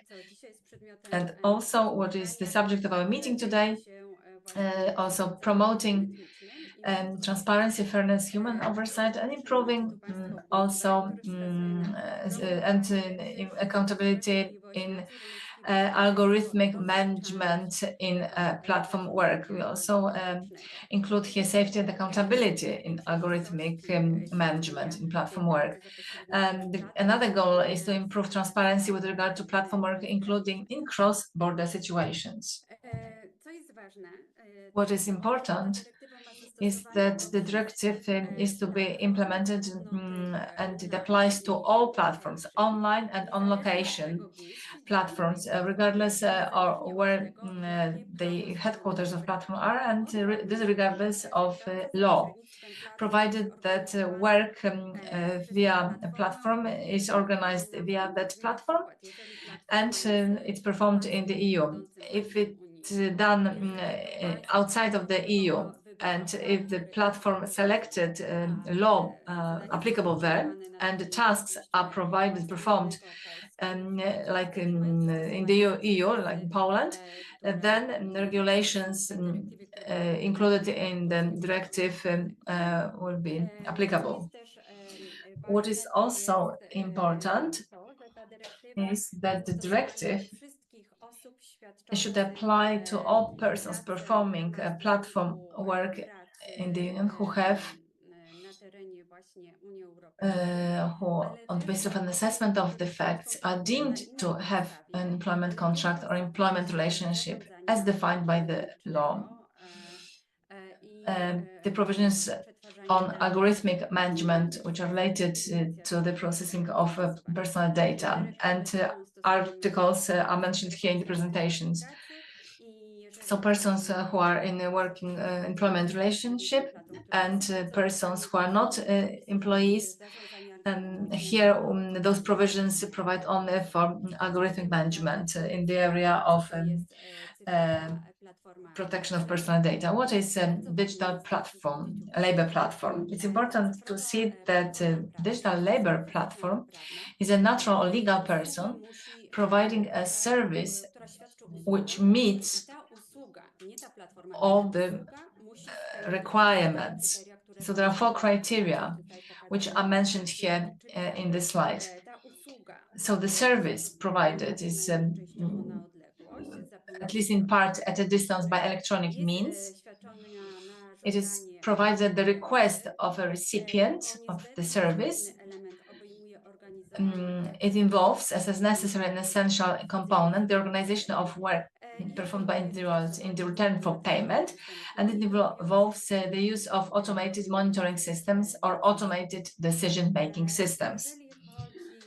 As regards who or when we don't have to do with the digital labor platform, the legislator, EU legislator, provided for such cases. They are listed here. They result from recitals and articles of the directive. So exploiting or sharing of assets, such as short-term rental of accommodation. We also, the definition does not cover providers of a service by means of which individuals who are not professionals can resell goods. We also have those who organize the activities of volunteers, and we have also 2 other cases mentioned here. You have some information about basic definitions. What is platform work? And this is where there is contractual relationship between the digital labor platform or an intermediary. And we have a definition of an automated monitoring system, which is a system which is used for monitoring, supervising, or evaluating or supporting activities by means of electronic means, monitoring of the performance of people working via platform works, activities performed in the working environment. And the second definition, automated decision-making systems. So those systems are used for taking decisions or supporting decisions by means of electronic means, which affect persons performing work. So these are important issues. We have some definitions of workers' representatives and representatives of persons performing platform work. Workers' representatives are trade unions plus representatives who are freely elected by the platform workers, and representatives of persons performing platform work are workers' representatives and representatives of persons performing platform work other than platform workers. And now intermediary definition.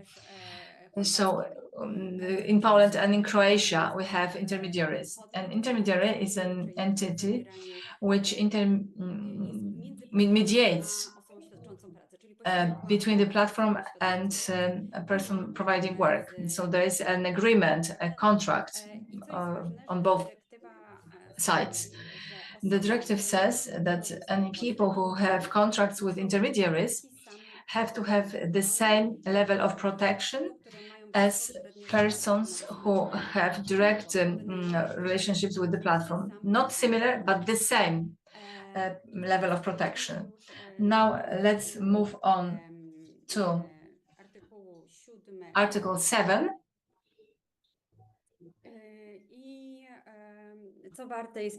What's worth emphasizing is that the directive establishes more specific rules in relation to regulation, GDPR regulation concerning personal protection, data protection, and automated systems. So digital platforms cannot process data of person performing work. What is also important that the digital labor platforms may verify person's identity by comparing his or her biometric data, but only by comparing biometric data with data provided earlier by the same person. So this is verification, authentication, one-to-one authentication. Here we have some examples of what data digital platforms cannot process. These are sensitive data. So it's not possible to collect any personal data of a PPW while that person is not offering or performing platform work, or process any personal data on the emotional, psychological state, to private conversations, including exchanges with other persons performing platform work, so to predict and exercise the fundamental rights of such people. Let's move on to Article 8. It's important that digital platform work platform has to consult PPPWs and their representatives when assessing the effects of the processing of personal data by automated monitoring systems or automated decision-making systems on the protection of personal data of PPPW. Article 9 is also important. It also states that digital platform informs both persons performing work via platforms and also representatives of such people that it uses such systems or intends to use such automated systems. As regards automated monitoring systems, it informs that such system is in use, categories of data and action monitored, the aim of monitoring the recipients of personal data processed by such system.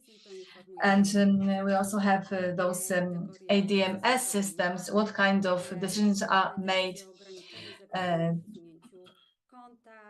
information about suspension of account and other parameters. All those elements are listed here in this slide. What's also important that people who provide work via digital platforms should receive all data generated, and platforms should ensure tools which make it possible to transfer data who performs work through digital platforms. We have Article 10 and Article 11 on human supervision and 11 on verifying human verification of automated activities or activities made by automated systems. And so Article 10, human oversight on AMS, digital platforms regularly assess at least every 2 years influence of individual decisions of persons performing work, and with regard to equal treatment at work. The platform has to point out a person who would supervise and assess the influence of individual decisions made by systems. Such a person has to have special competencies and be trained. If there's a risk of discrimination, if violation has been found, so such system has to be stopped to be used. What's important is that platform transfers information to representatives of workers about it. And what's important, that any decision to restrict, suspend, or terminate the contractual relationship or the account has to be made by a human being. Such decisions cannot be made by automated systems. The next slide concerns verification by a human being of decisions made by automated systems. It's important to state that the platform has to point out such a person, contact person, that PPPWs can contact and explain facts and circumstances of making decisions. The next slide concerns the obligation to create communication channels for people performing work through platforms, contacting between or among them, and contacting people who perform work via platforms. And there is also an obligation of a platform to refrain from accessing or monitoring those contracts, not to communication in this area. The platform has also obligations with regard to safe and healthy conditions, working conditions. It has to evaluate risks of work-related accidents, psychosocial and ergonomic risks. It also has to assess whether safeguards of those systems are appropriate. There is also an obligation to inform effectively workers and their representatives and consult with them all the activities.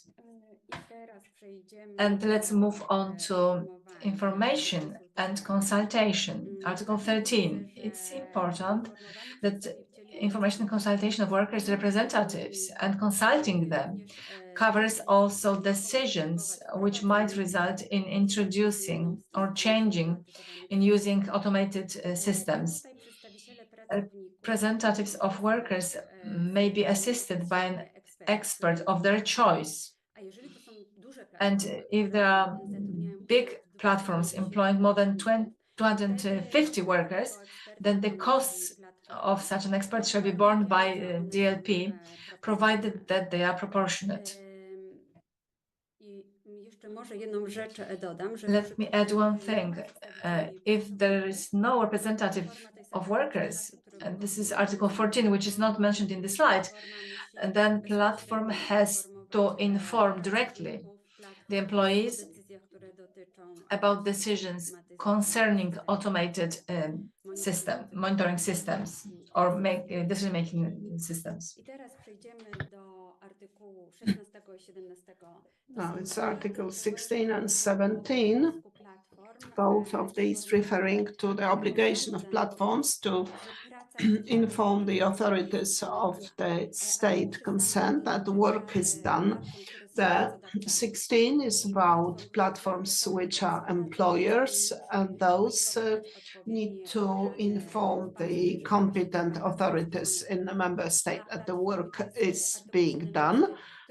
And platforms, Article 17, which are employers and having a different status, have to make available to the competent authorities a number of items of information. I will not talk about that in detail. We do not have a lot of time. We'll move on to the next slide.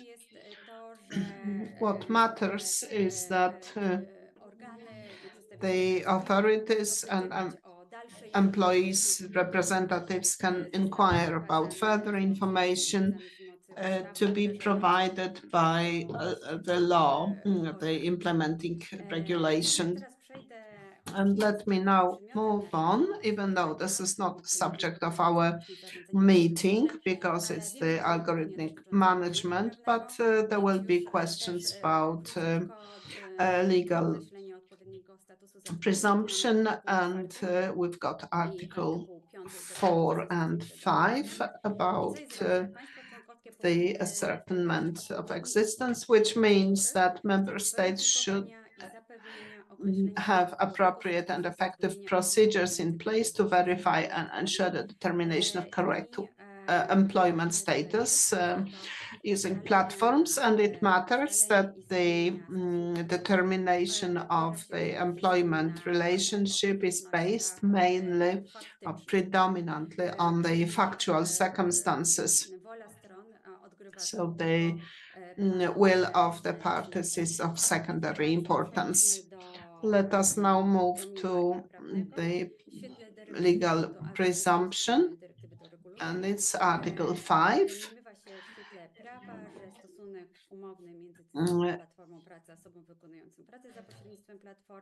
It is presumed legally that this is a legal employment relationship where facts indicating direction and control are established. What matters here, first, that we are talking about facts, not about evidence. And the other thing is that we do not have, as in the case of a previous slide, that facts have to prevail. What matters is facts only. These need to be presented by the employee, and this is a similar mechanism as applied to anti-discrimination law, that the employee has to present prima facie facts and control and management, and legal employment relationship has to follow the national law, collective agreements, practices, taking account of the case law of the Court of Justice. And this is not applied automatically. It should not lead automatically to reclassification. You've got this last bullet point that the platform may exercise management and control indirectly as well by applying punitive measures or other forms of adverse treatment.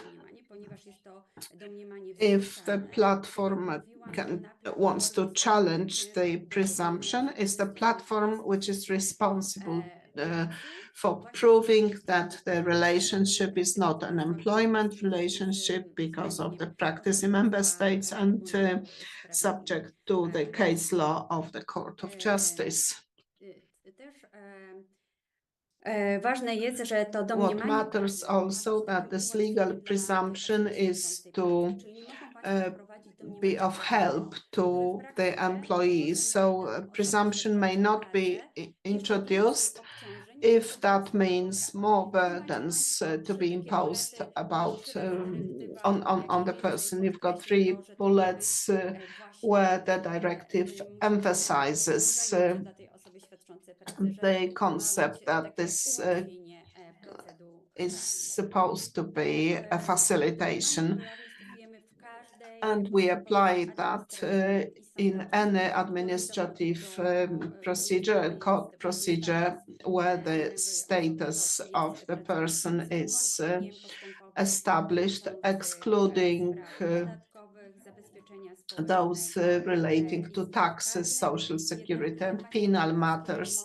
But member states can apply the legal presumption if they so decide.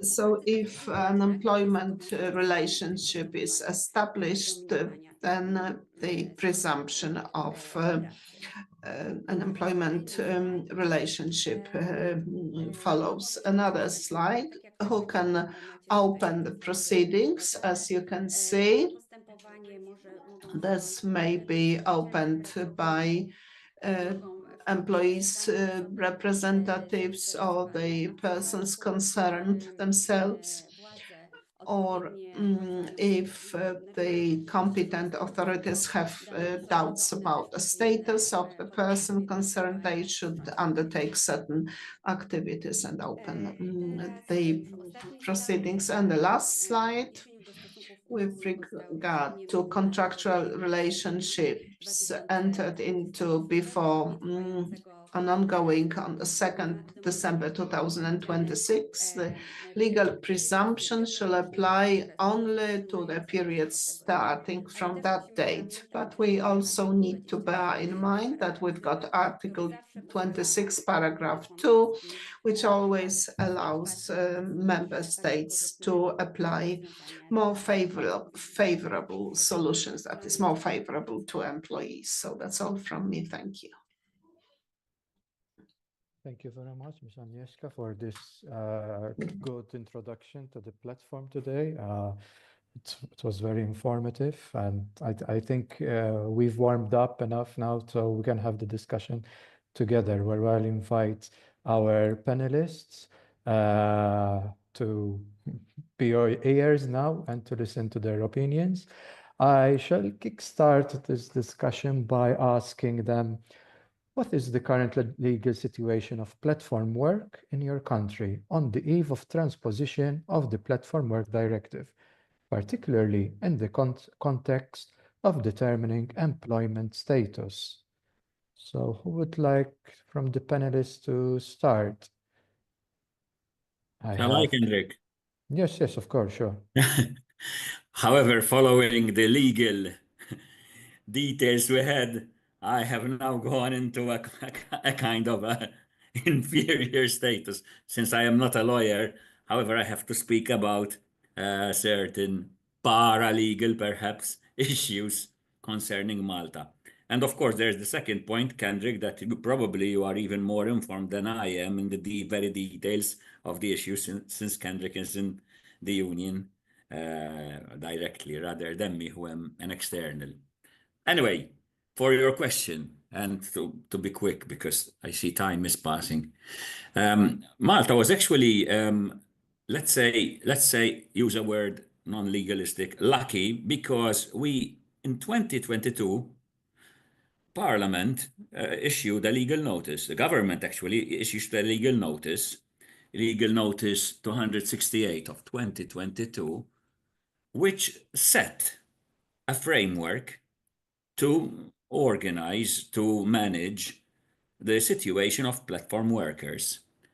Roughly, well, it has a long name, Digital Platform Delivery Wages Council Wage Regulation Order, but roughly in terms of the presumption of the employment status, it set what at the time was a very ambitious criterion to decide. At the time, the European model, the Platform Work Directive, set two criteria for employers to reject the fact that the people who were doing the work were not their employees. The Maltese legal notice established 4 out of 5. And in other words, to presume that the worker was either an employee or self-employed. And basically what the legal, since I have to discuss this issue because of the question, the 4 criteria were that a platform offering work does not set remuneration levels, it does not decide on the maximum limits of money, it does not impose rules on appearance or conduct, it does not supervise work, which is very important, work performance or verify work quality, and it does not restrict workers' freedom to choose their own working hours, accept or refuse tasks, or use other subcontractors. Now, in this case, by the way, the 5th one was build a client base or work for third parties.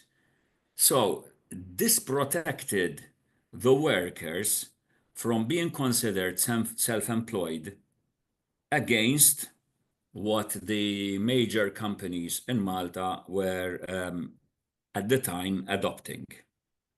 I don't know if that answers your case, but at this point, perhaps I should also include this and conclude with it. When we talk about platform work directives, they are not alone in the legal field. There are other complementary legal provisions that apply, and we have heard this even in the morning. And in this case, most probably, the two most important, probably legal points that assist platform workers in terms of the Platform Work Directive, the model set in Malta in 2022, is that in Malta, the law prohibits 0-hour contracts, and this affects directly platform workers. It requires employers to cover transport and licensing expenses, and it bans any form of deduction of recruitment fees from wages of the worker. So in a way, this assists via protection. The other source, the other legal source that protects further the platform workers in Malta is the temporary and this is very recent, the temporary and outsourced workers, and the General Workers Union, and by the way, was frontline on this and pushing forward for this, in which temporary and outsourced workers receive equal pay and working conditions as their directly employed counterparts, always, of course, with the criterion of pro rata. So in a way, this was a lucky break for Malta, because we already in 2022 had the legal document. What was happening on the ground, we'll talk later, perhaps. Thank you, Kendrick. Thank you very much, Joe. I confirm that is the situation of Malta. So I know what you're saying. I'd like to hear also from Theodore and Giulia. Maybe they have some feedback as well about this question, which they'd like to present and discuss. If I may. Yes, of course. From the Hungarian situation, about the Hungarian situation. So we are still eagerly waiting for the implementation of this platform working directive, because it's not in the Hungarian legal law. Regarding the situation, the main question, what was also talked about before, that this is a working contract or just a contract between a company and a self-employed contractor. So this if it's a working contract, then it goes under the labor law. If it's not, then it's just a normal contract with the normal legislation that applies. In 2023, there was a survey, and 1%, only 1% of the workers registered that they are their main primary income source is coming from the platform economy. So it's only 1%. Okay, it was two years ago. It's a growing industry, but it's still a quite small number. So it was not a major issue recently. But I suppose the growing number and the growing number of platform companies, this 1% will maybe it's now 2 or 3, but it will increase gradually. Last year, there was a Curia decision. The Curia is the highest legal forum in Hungary, about a lawsuit between a worker and a food delivery company. And the biggest question is if this was a working contract between them or just a normal contract. And the Curia decision was that it's a normal contract. So it deemed that those people who are working for that food delivery company, they are self-employed, and they're not getting the benefits that is entitled them according to the labor law.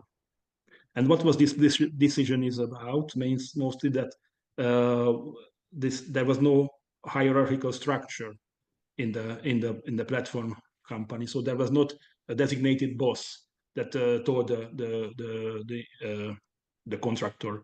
I almost said employee, but this is not the case, unfortunately. So there was nobody told them what to do how to do their job. They just joined the platform system, and then the algorithm told them that what delivery orders are, and they can choose that which of that they pick up and deliver to the clients. One argument. The second, that there was who owns the tools of work, and they are working with motorcycles or bikes, and that tool, that vehicle was their own tool and not the company's. And the working time is also a relevant question. So if the working time is set, So the company tells you that you have to start your work on Wednesday, 9 o'clock, or Tuesday, whenever. That it's a working contract. But if you can choose your whenever you want to work, then it's a regular contract between two businesses. So that was the decision, but it's still very debated in legal forums. So it's I think with the adaptation implementation of this directive, there will be another debate. And luckily it's not this decision by the Curia. It's not a binding decision. So every case is a new case. Every company is a different company. So they have to make an exception again. But of course, platform companies try to say and defend their position that it's not a working contract, because for them it's much more easier and comfortable to have a business contracts than labor contracts. For us, trade unions, and for the protection of the workers, we would rather see these contracts as working contracts. So this year, or I suppose the next year, 2026, will be an interesting year how it will evolve, and we are eagerly waiting for what will happen. Thank you, Gyula. Very informative and special circumstance in Hungary too. Any feedback from your end, Theodora?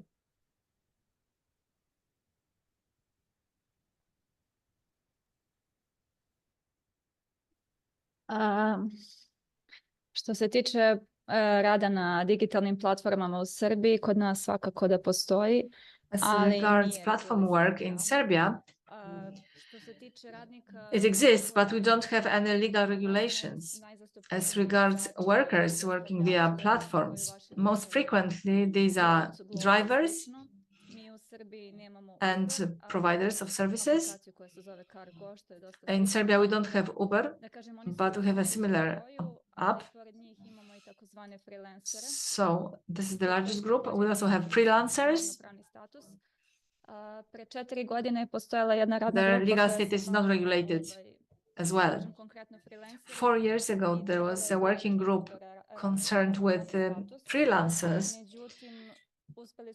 but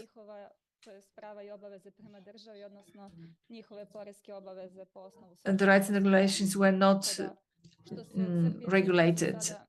Only social insurance and taxes were regulated. So in Serbia, we don't have a law regarding digital platform work.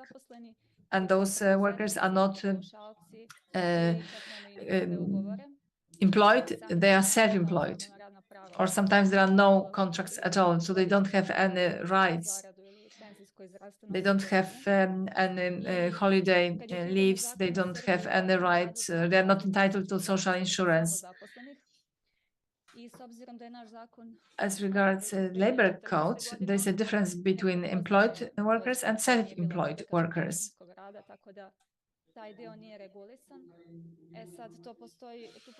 The labor code does not regulate platform work, but there are some limitations here.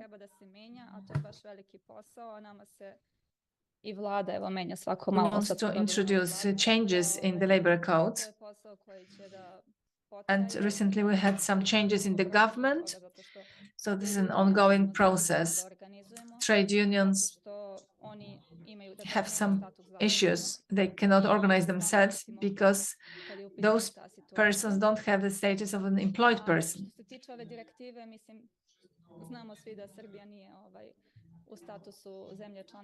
So we are in a vicious circle. Serbia is not part of the European Union. We are a candidate country, and we are adapting our legislation to the EU law. There are no dates set as to harmonization. Our president said that by the end of 2026, we should harmonize our regulations with the EU regulations and laws. We don't know whether we will succeed in doing that, whether the parliament will succeed. 2026. godine i za ovu implementaciju ove direktive i kod vas. This date was mentioned, the 2nd of December 2026. We as trade unions expect implementation of any directive or any regulations which regard digital platform workers. So we can help them, we can support them somehow. We want to help them to associate somehow and to run a bargaining agreement so that they have their benefits and rights and possibilities. So in Serbia, we are not, we don't have such progress, but we are trying to speed up the process. Okay, thank you very much, Theodore. I'm noticing very different shifts and attitudes from one country to another, and it was just 4 countries. Very interesting and a very interesting directive and its implementation. Moving on to the second question, although many of you have already touched base a bit with it, but I'd like to ask you nonetheless. Change will the Platform Work Directive introduce for platform workers and digital platforms in your country, also in the context of collective labor rights? So, shall we keep the same order, Kendrick? Yes, no problem at all. Of course. I'll go ahead. Perhaps I can run through the main issues dealt with by the legal notice, just to make clear what basically it's concerned about. Of course, being a legal document, it starts with interpretation, and we've already had the presentation, which was very detailed and much more legalistically correct than I can ever obviously produce. The applicability, and this is very important because ultimately we're talking about law and employment law, and the assumption of the legal notice is that we're dealing with employment contracts. Everything else is rejected. So only what is covered by employment contract. This is the traditional. Now work for unions, basically, because that's how they can enter into the conflict or whatever, the relations between employer and employee or the self-employed. Then it discusses the legal presumption, which we have already discussed previously. Time frame of work. So these are very common, very traditional issues now being injected into the platform work scenario. Vehicle and equipment, Gil already has spoken about it.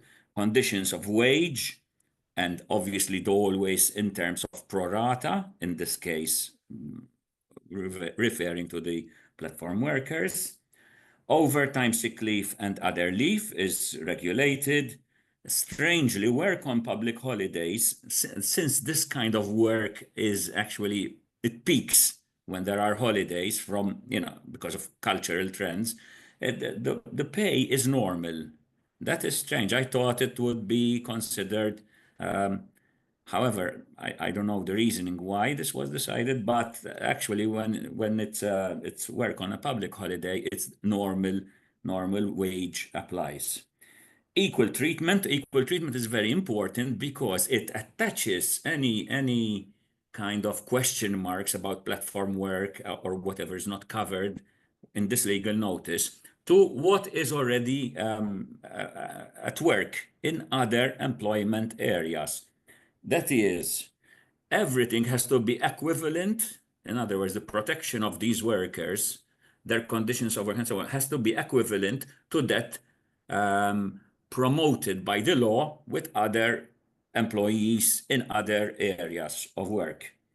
If there isn't any equivalent, what the law says, it uses the criterion that it is always more than the minimum guaranteed by the law. If there is no equivalent comparison for platform workers to be protected, they say, for example, we're talking here about very, very low income.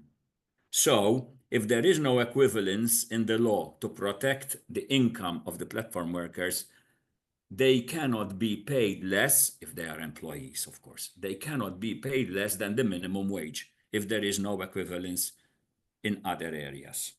It talks, of course, about health and safety. Definitely no payment or deductions from the income of these workers. The information to workers. Now, this is a bit of a problem, but I think this will go for in the third round because we're talking about apps, as Gyula was saying. I mean, the question is that this is very interesting. I mean, let's get out of this kind of legalistic jargon. When we talk about automated, what we're talking about is independent from human beings. In other words, it works on its own. That's why it's automated.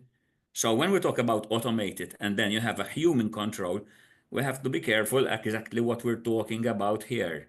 Because once humans control it, it's no longer automated. So is it in the performance, or is it in the decision making, or the control of the information that is automated? No, because automation means independent of. That's why it's auto.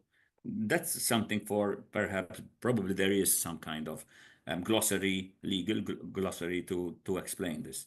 Finally, there is the transparency in the monitoring, which is once again extremely difficult, but however, they have to be rendered anything that has to do with platform workers, time, place, issues of other conditions like minimum wage, paid leave, so social security, health and safety protection. That has to be kind of transparent. In other words, available to the workers. Finally, this puts the pressure always on the apps or the people, the employers. Let's call them the employers, even if it's an app. But there is always a human in it. So platforms are, the legal, and I finish with this, are requested to disclose how, one, algorithms assign tasks in terms of employees, evaluate performance, and decide on if there is a termination, how deactivation works. Now, when this is not done, the law is broken. The problem here would be this. Has this been reported yet? No. In fact, because Kendrick asked us for what does this mean for trade unions and so on, this is like when there is a new law and nobody has yet challenged it or taken it to court or to a tribunal, in our case in Malta. It's on paper. We're still talking about the contents, black on white. So far, the General Workers Union has not gone into legal procrastination with employers, but it has taken to the media because it, of course, knows that on the ground, things are not as they are on the legal notice. But so far, it's only on the media. So far, we don't have a case law to build on and to kind of reinterpret what I'm saying or what other people have said before. Thank you, Kendrick. Thank you very much, Joe. Would you like to add anything, Gyula, from the Hungarian perspective? Yes, I just want to add something that a few things that Joseph has said, because what he said is, I think it's quite applicable to most of our countries. So what the question is, what we will wait from this directive, and I can say I don't wait for anything. I have a fear. So I have a fear that in our country it will be declared that most of these people are freelancers, self-employed, and this is not applicable for them, or there will be serious restrictions. Because for us, trade unions, we're not able to organize freelancers, self-employed people.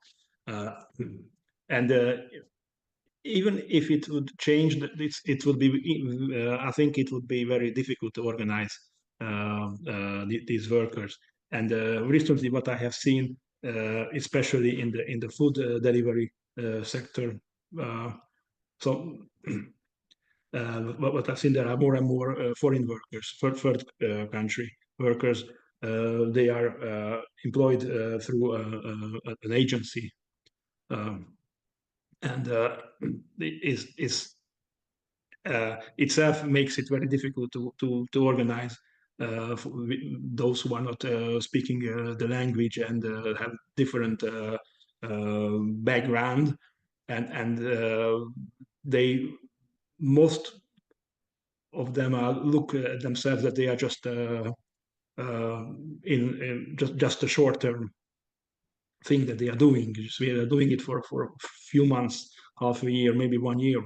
They're not interested in unionization, and without, of course, everybody knows who are participating here. I think that without a strong involvement of the workers, cannot be a strong union, and without a strong union, there will be no negotiations for collective agreement, which would be the best solution for the platform workers.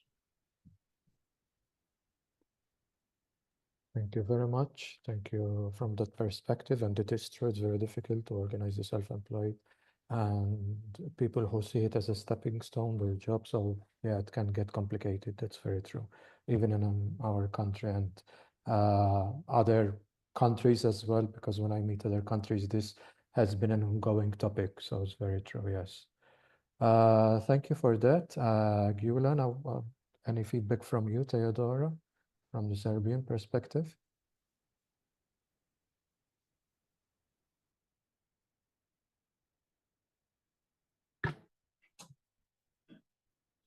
Pa nadovezala bih se na to što je Đula rekao. Mislim, iste situacije i kod nas uglavnom su više ne znam da li uopšte naši ljudi rade kao dostavljači, uglavnom su to sve stranci, ali kada su u pitanju freelanceri, to whether Serbs work as providers. Most of them are foreigners who work as service providers, who work at the computer with a mobile telephone. They don't want to become associated. When we speak about their rights, they want to have as high wages as possible, and they don't care about other rights.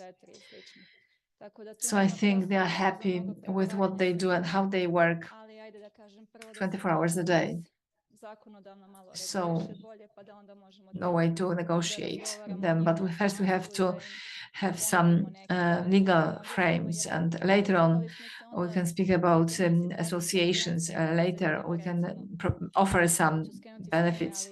We've encountered some people, drivers, truck drivers, who earn a lot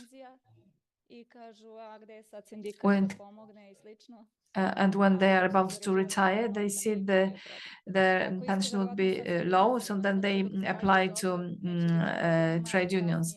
The same with freelancers. When they earn a lot, they don't care, but when they are about to retire, they will apply to us. This is the situation there. Okay, thank you very much. From that perspective as well, another different view of what's happening all over. I don't know if Agnieszka would like to provide some feedback about this question. I know you covered a lot in your presentation, but if you have any feedback, maybe you compared it with other countries, please feel free to jump in. Yes, thank you very much. So it was interesting to also hear your point of view. It's for us too early to say anything about some law which we are working on in respect to platform work, because we are still at the very beginning. But I would like to attract your attention to another articles of the directive as regards collective rights, which I did not mention during my presentation. It's Article 25, 28, and 29. which gives a kind of power to trade union social partners as regards as promoting the collective bargaining, or as regards allowing social partners to request member states to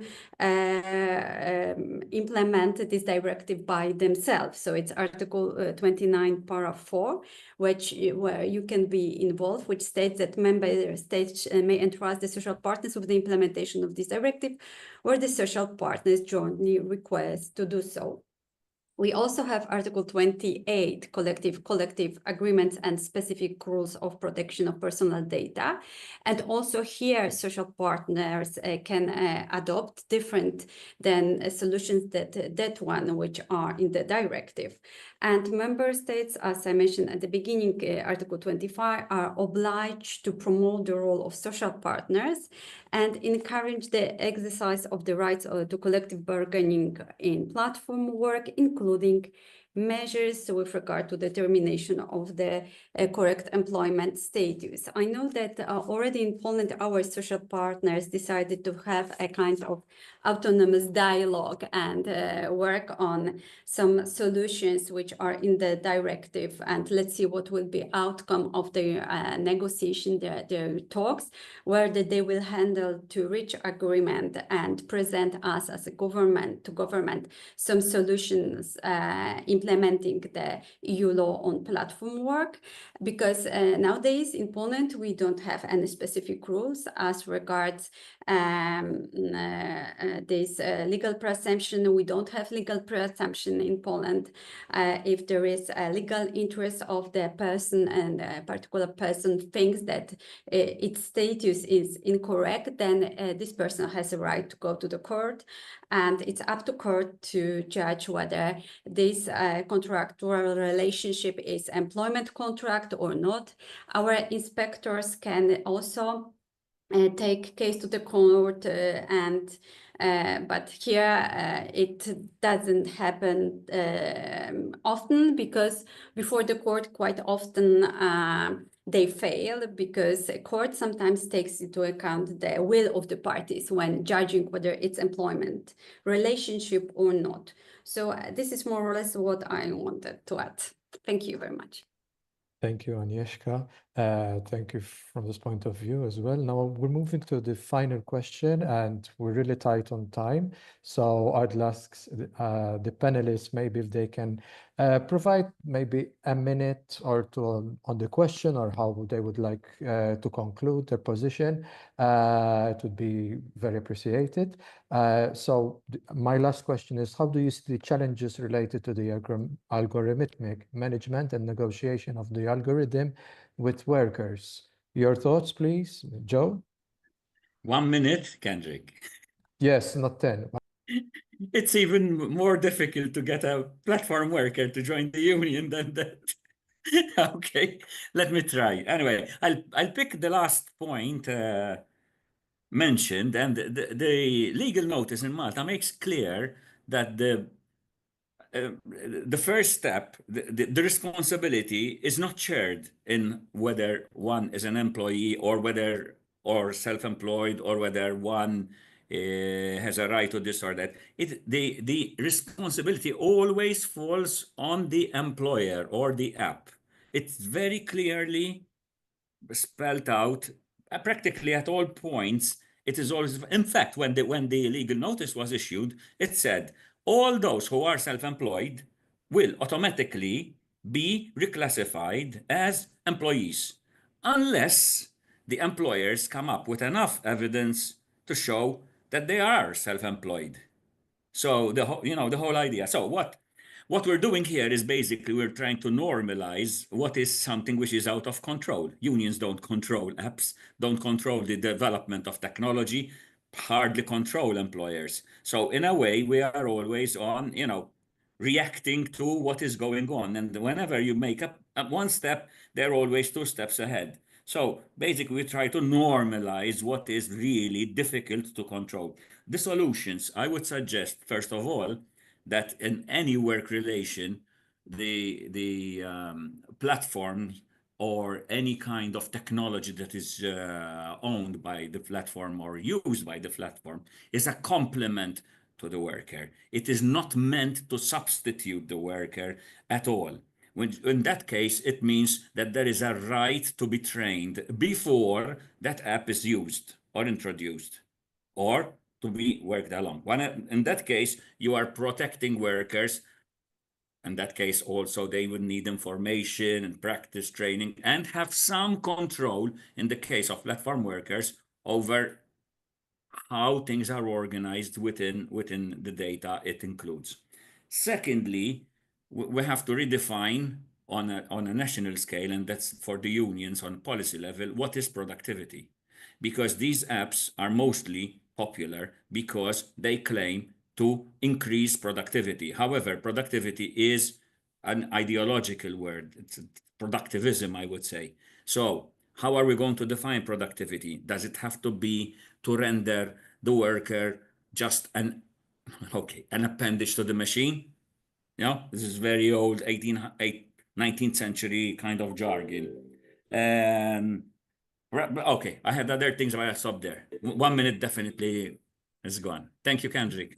Thank you, Joe. Thank you very much. Gyula, please. Yes, I think Joseph has already used my 1 minute also, but I will add just one thought to his good remark that I think will be a challenge, the transparency.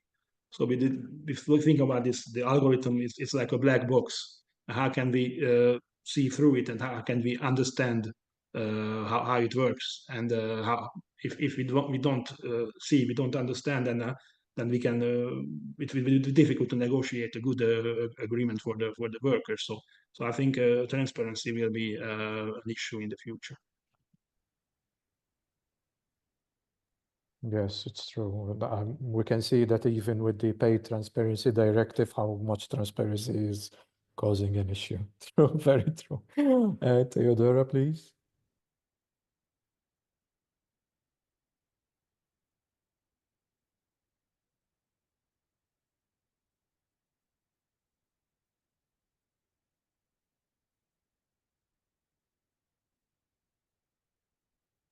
Theodora, if you may, your last final thoughts.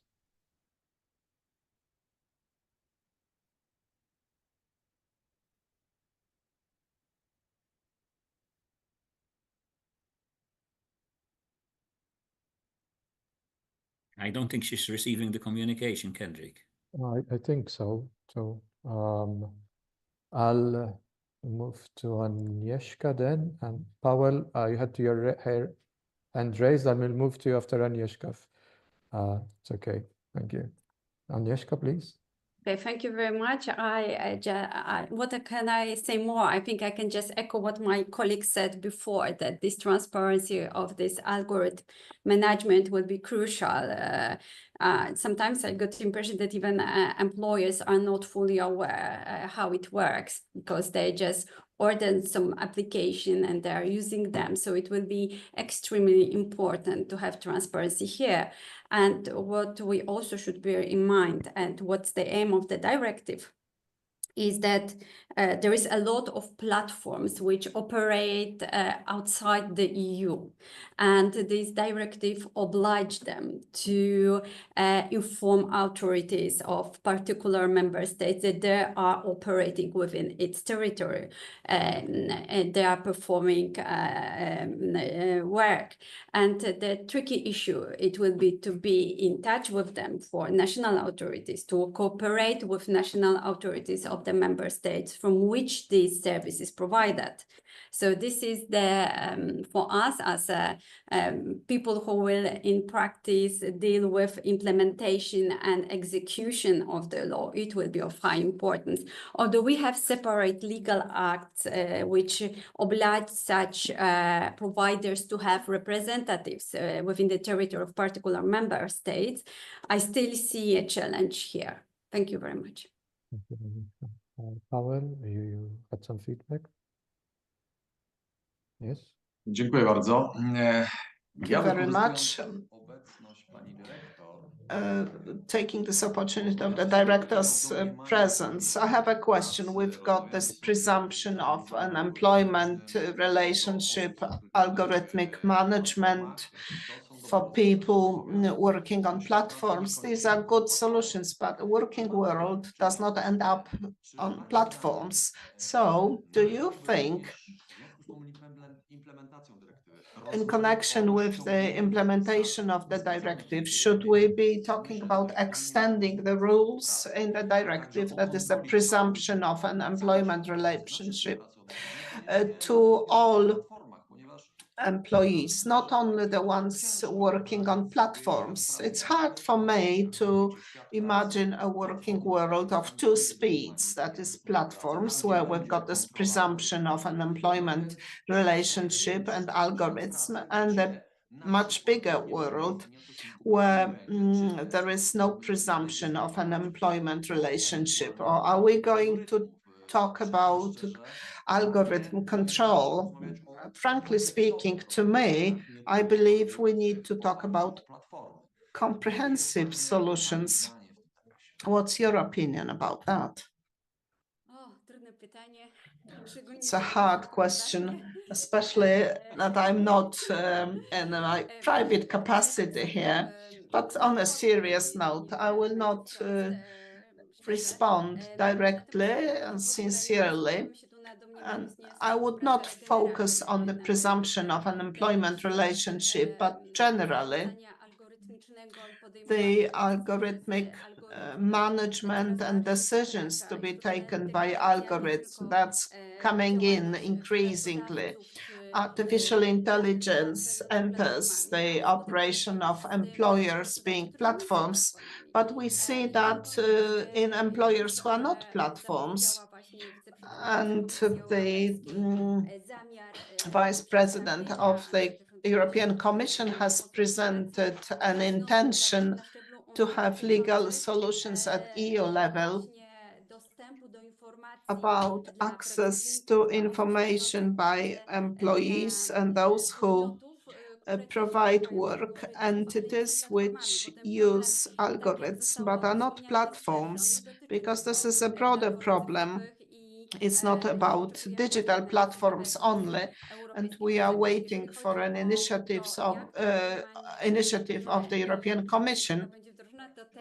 As regards the presumption, we are quite curious to see how our social partners see that. We have not determined anything yet. We are waiting for you, and we'll see how this is going to develop. Thank you. Thank you very much. Thank you for this very, very interesting panel discussion.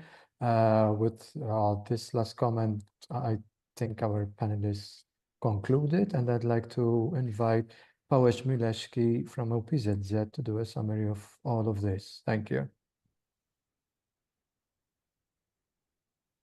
Dziękuję bardzo.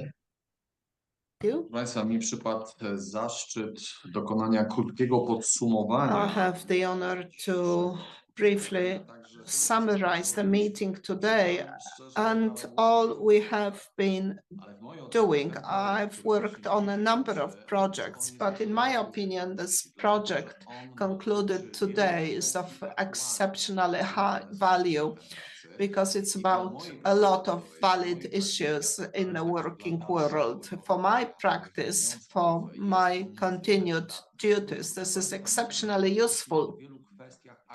We've been talking about many valid issues which get into the working world a lot. The rules of employers. We talked about remote work, life-work balance, remote work, which was an aftermath of COVID-19. And we talked about this form of work, which became exceptionally popular, but that was followed by specific threats, mental risks for those working remotely. We talked about checking these people, monitoring them, the monitoring, the GDPR, personal data protection. We talked about this right to disconnect, and an issue which links to work being done by employees. And I wish to thank all panelists today who were presenting their situation in their respective countries, because I believe that practice matters the most. It's important for me to see how it works in your countries, and guidelines from either EU or other authorities how this should be regulated, because to me, it's beyond doubt that regulations like those applied in Spain or other countries should become part of labor codes or collective bargaining agreements where bilateral negotiations are strong. We talked about platform work and algorithmic management, and I wish to thank the director, Madam Director, for this presentation, very useful. Really, in Poland, we are talking about the implementation of the directive. We've got autonomous meetings with employers. On the 6th of May, we are going to have another meeting to talk about the presumption of an employment relationship and algorithmic management, because as Madam Director was saying, algorithms are getting strongly into employment relationships. I listen to people who say that it's algorithms who decide about employment, hiring, dismissing people, bonuses, setting additional tasks. We've got trade union organization at food provision service Pyszne PL, offering maybe more or less attractive working conditions. And it's about the transparency of the algorithms, how these are working. Today, I'm not ready to interpret algorithms duly. Maybe this project adds a bit of contribution to interpreting algorithms and making sure that the decisions which are being taken are not to the detriment of employees. We talked about new qualifications, digital qualifications. I remember the old slogan of lifelong learning. This is still very up to date and valid, because employers have their requirements relating to new digital skills. I remember when during COVID, I started online meetings. A lot of people were asking me about how to operate the Zoom or Teams, how to use mobiles to join meetings. We do not have these problems nowadays. These skills have been acquired, but there are lots and lots of other skills to be acquired. We need to be ready to face these changes. And when I talk to trade union activists, I hear the arguments that the working world, digitalization are moving forward, jobs are disappearing, and that's a fact. It's a fact that employees are monitored at remote work, at home, working from home, and I get information how an employer can monitor the employee, asking the employee to switch on their camera, or how frequently they use the mouse.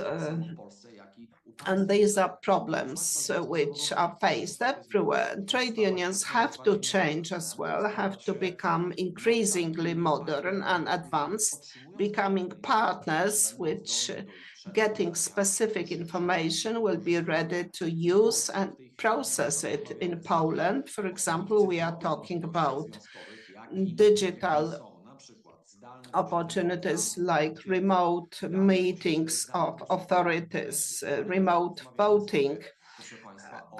And we also talk about digital cards, identity cards for us as trade union members. We are talking about membership declaration forms.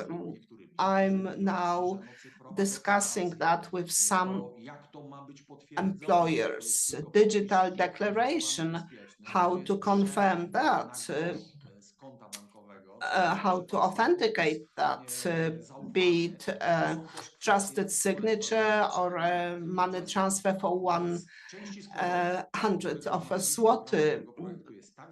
There are so many of these component parts of these problems. I can only hope that we can continue the work because we keep getting new and new challenges. We've had this directive about platform work, but we had the directives mentioned about artificial intelligence. I still rely on the European Union as regards the right to disconnect and the revision of a framework agreement on telework, because this, which is now 23 years old, is getting a bit older and new solutions might be needed.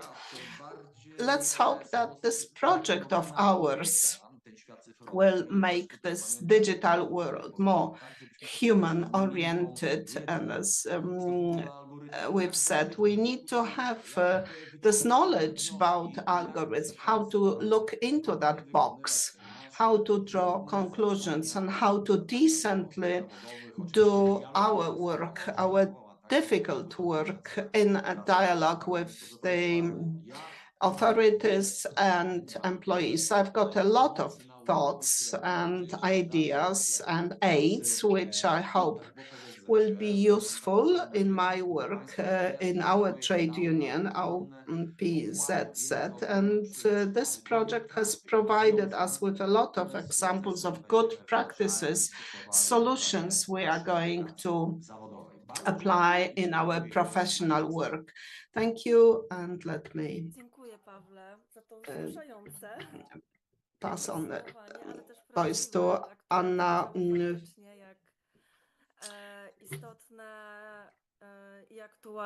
So the challenges are very up to date, they are very valid in the digital transformation. So TUDO project was so important, and we are officially ending this project, but I believe it's just the beginning of our further cooperation. And the network of experts built here will develop further and will support employee organizations in Europe. Thank you very much for participation, for your presence, for your active participation, inspiring discussions, interesting presentations. Hopefully see you soon under TUDO 2 project soon. Once again, thank you so much, and see you. Dominic wanted to say something? No. Okay. Applause. Thank you very much for this meeting. Thank you. Bye-bye. Thank you. Bye. Thank you very much. Goodbye. Bye. See you. Bye. Bye.